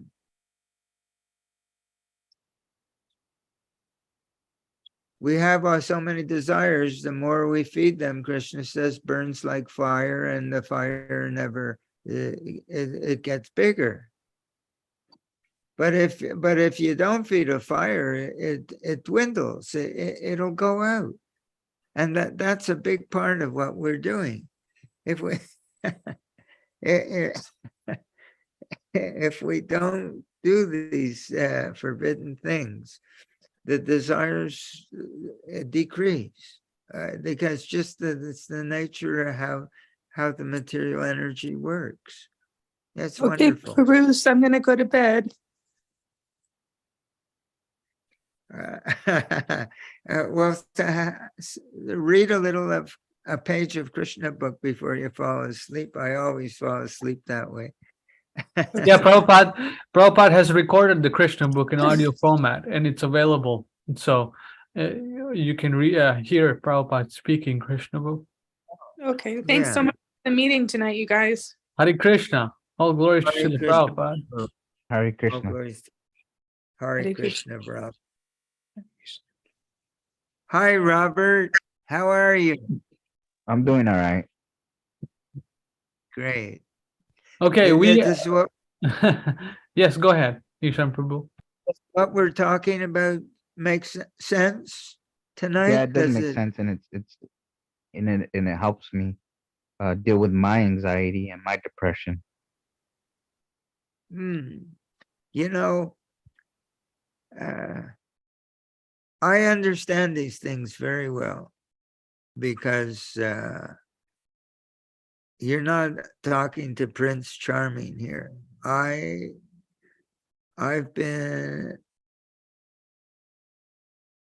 understand depression.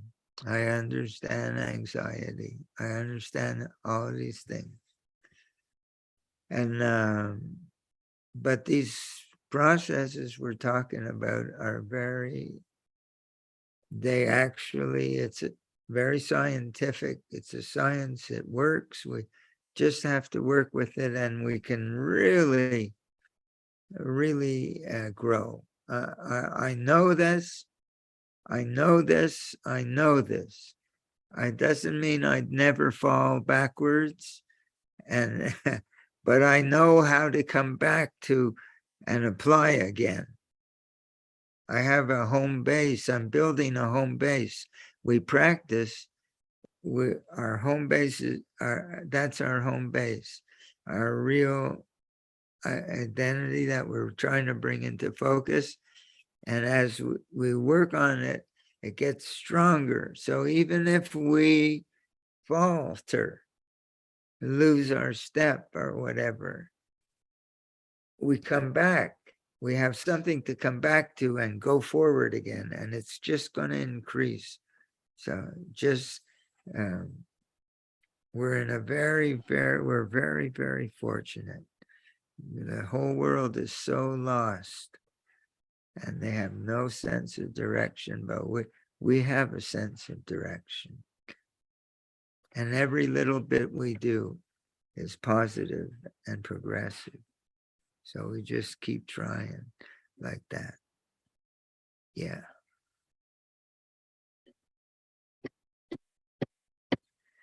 Thank you. Hare Krishna. Well, thank you. You're letting me talk to you like that. I'll pay you. I pay people to let me talk to them. So one question I had: have you seen the discussion between Srila Prabhupada and Hayagriva and Shamashundar? They talk about various philosophies: Socrates, Plato, Aristotle, Carl Jung. Yeah. Yeah. I've seen those talks. It's very there's so much material, so much material to, I just can't keep up with it.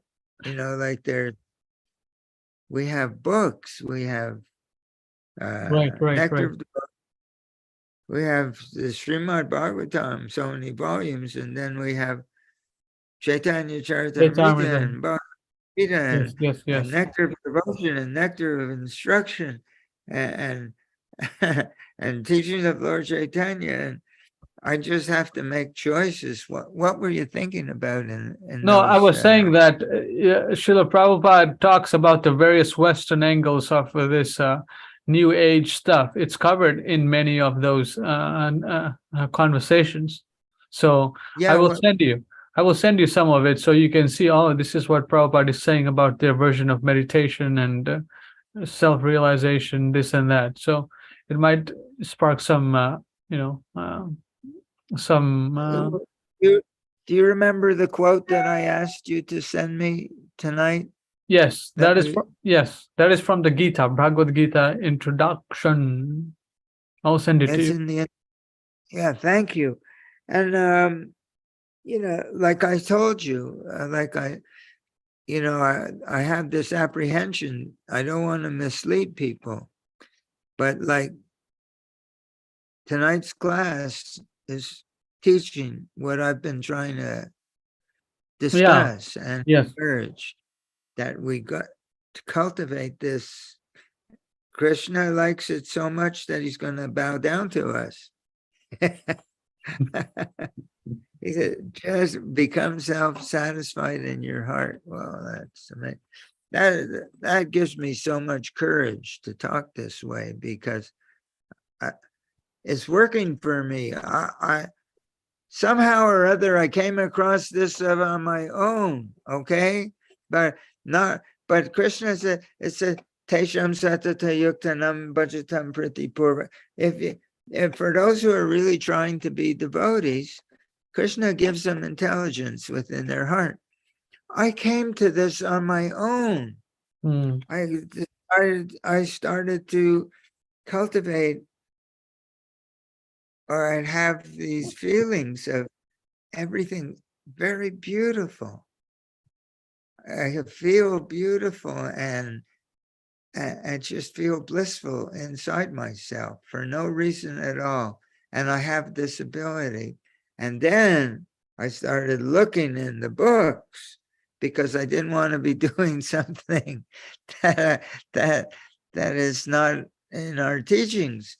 But the more I look, the more I find that it is in our teachings.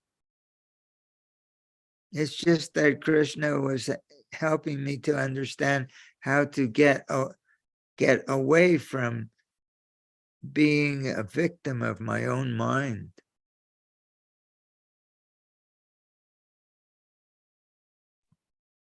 It's terrible. There's so many people, they're committing suicide, Prabhu. Yeah. There are people doing these shootings, mass shootings. How crazy people are becoming because their minds they're victims of their minds and they don't know how to they don't know how to get free of it. They don't know. It's hard to be totally objective. The person I am today and the person that I was, it's so far apart. It's not that I never have a little disappointment or a feeling of disappointment or something, but now I say, aha, mine wants to be disappointed. It's silly. There's nothing to be disappointed about. Well, where Krishna won't let us be. He'll always take care of us. Nothing can go totally bad or wrong. Everything's under Krishna's control. There's nothing to worry about.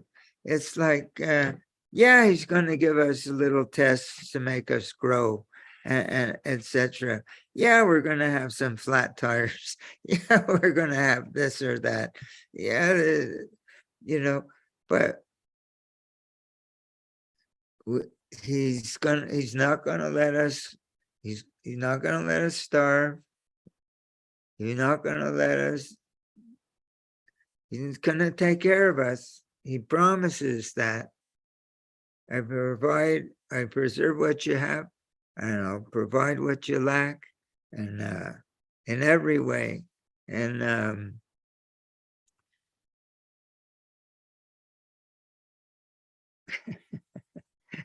we're just in really, sometimes I don't have the right words. If I thought about it for a while, I would, but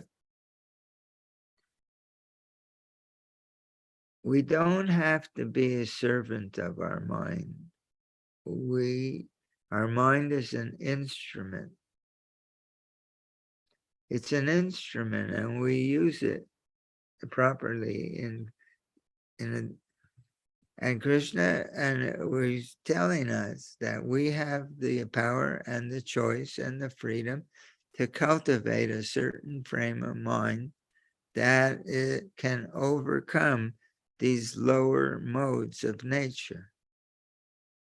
These are feelings that come from the mode of goodness, and they're feelings of the heart that comes from the mode of passion, and there are feelings of the heart that come from the mode of ignorance.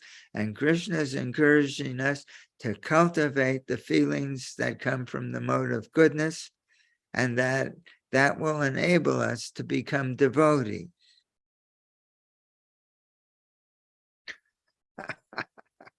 It's a choice, and we're free to do it, and we don't have to do it. But if it depends how much we're enjoying our being Spiritual nature. being depressed or being angry or being resentful or being frustrated. It's great, isn't it? It's wonderful. We love it. We can't give it up. Hare Krishna says, we don't have to be at the effect of these things. We have to be intelligent. We have to be intelligent. Right. Very few people want it. Krishna says, Manusyanam Sahasreshu, out of thousands of men. Bahunam Janmane. Yeah. No, that's a different verse. Oh, yes. He's saying, out of thousands of men, one wants to understand the truth. Like that I'm not the material, I'm spirit. He says, out of thousands of them, one of them actually has the experience. Yes, This body. And out of thousands of them, one of them becomes the devotee. Yeah. Yes. So most people won't take this, although it's so simple. But it's a choice. We're free, it's amazing that we have this freedom, that happiness is a choice. Satisfaction is a choice. Say, thank you, Krishna. Thank you. Thank you. It's a choice.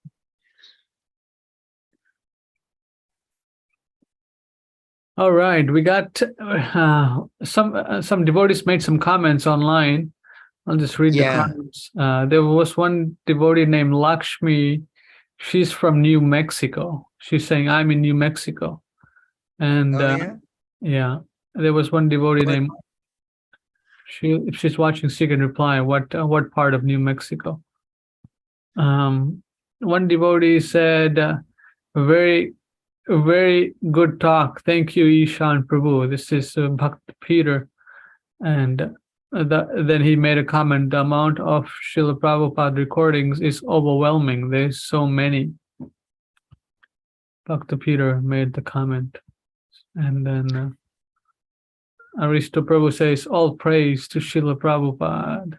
This is just some comments that devotees watch during these live sessions. So it's great. It's great. Try. Where does this what's her name? Lakshmi? Yeah, she's a devotee in New Mexico. Let's see if she replies. If she replies, I will let you know. If she's watching, she can Oh. reply. Yeah. Well, how's the program going in you're having there in the city? What city is it? Silver City, New Mexico. It's not very successful, but I'm gonna just keep going.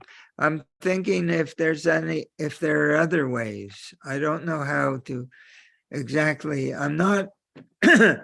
Some people are gifted with the ability to promote events and things like that. This Mhm. is not my strong point. So, I remember when I was living with devotees, some devotee would set up that we could go and give a class to a high school class. Hmm. We'd go in their classroom and they would get them all chanting, standing up and pushing their Mhm. desks aside and coming close and making it. They loved it, but I don't know exactly where to begin, but I know I've been thinking of like there's a co-op in town where they have organic food and stuff Hmm. like that.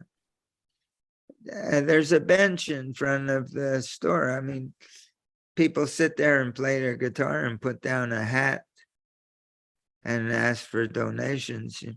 I mean, I could take my mridanga and just chant. I don't know. I'm not asking for donation. I could put a little table there with pamphlets that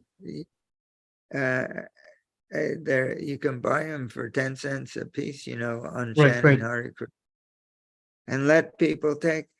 So I'm thinking I got to do more. It's just that it's about an hour each way to get there Oh, wow. and come and I see. home because I'm in the woods and there are dirt roads, Hmm. about 12, 14 miles of dirt roads. Right, right. Especially, yeah. So but I'm thinking, but I got to do, I feel I have to do. Hmm. Just like I'm so grateful to have this opportunity that we have this class, It seems I'm learning by doing the class. I mean, the quotes are coming to support what I'm trying to put forward. So at the same time, and I'm learning how to try and describe them in the material in ways that people can understand. It's a challenge, Certainly. but Yeah. I'm working on it, and I'm feeling. You said challenge. Srila Prabhupada gives I will read the letter. So Srila Prabhupada says this Krishna consciousness movement should always be a challenge. This was a letter to Karandara Prabhu. Yeah. One second, I will put it up. Karandar writes me letters, emails sometimes today. Oh, Karandara. Oh, interesting. He's not a devotee anymore. Well, someone who has served Srila Prabhupada, they might not be devotees, but they have served, Oh, Yeah, he helped me a great deal when I was in living with the devotees to get yeah. the drum. I couldn't have done that drum project without his help. Just a sec. Yes, Prabhu.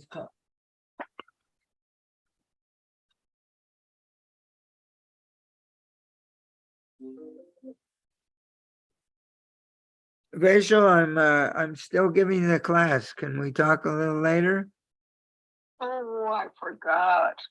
Okay. Let's talk morning. Okay. Bye-bye. Bye-bye, hun. So, Yeah, Karandara Prabhu was a powerful personality, at his time. he was amazing person. He was so, and very kind.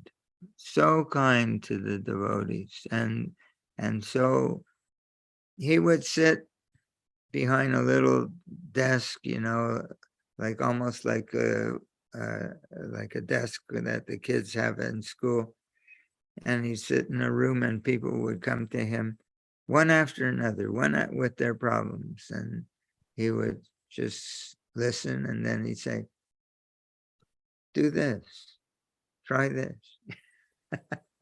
He was so intelligent and so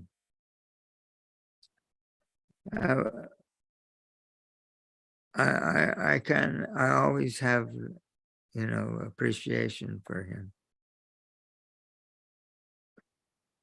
He had such tremendous ability to be an administrator, to Oh, yeah. Right, right. Srila Prabhupada recognized that in him and he made him a trustee of the book BBT, I think. Yeah. Yes, yes. Him and Bali Mardan and Yeah. Srila Prabhupada himself. Mardan is a character too. Yes.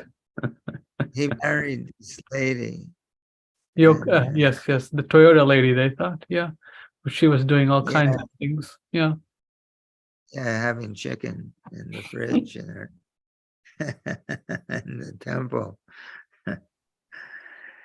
Oh boy. Yeah, everybody. Anyway. This is the letter here, written to Karandara. Srila Prabhupada writes a long letter to Karandara, written from Bombay. This is a very long letter. It was a big responsibility, this BBT, and I will just kind of read the challenge part. You said challenge, so Srila Prabhupada writes, this is very important what Prabhupada says here.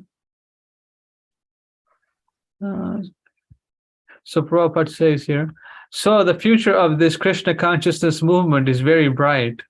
So long, Prabhupada says, so long the managers remain vigilant and that 16 rounds are being chanted by everyone without fail, that they are all rising before 4 attending Mangal Artik, our leaders shall be careful not to kill the spirit of enthusiastic service, which is individual and spontaneous and voluntary. They should try always to generate some atmosphere of fresh challenge to the devotees, so they will agree enthusiastically to raise and meet it. That's really something. He said in the previous sentence, he said, should try to generate an atmosphere of fresh. Yeah, he said they shouldn't kill the spirit of our leaders shall be careful not to kill the spirit of enthusiastic service, which is individual and spontaneous. In other words, you recognize the fact that we're all different. Yeah. And this has a tendency to do this type of service, and this person likes to fix cars, and this person likes to cook, and so you recognize that, and you feed them that flame where you see that they have some spontaneous inclination. You fan that flame, and so that you don't break that spirit. They're individual. I think he's using that. Yeah, they have this individual and spontaneous and voluntary nature. Encourage that. That's the problem. Like he said at different times, the secret of management is to see what people's natural propensity is and engage them in that way. Yes. So then Srila Prabhupada says, but where are so many expert managers? Prabhupada says here. But where are so many expert managers? All of us should become expert managers and preachers. We should not be very much after comforts and become complacent or self-contented.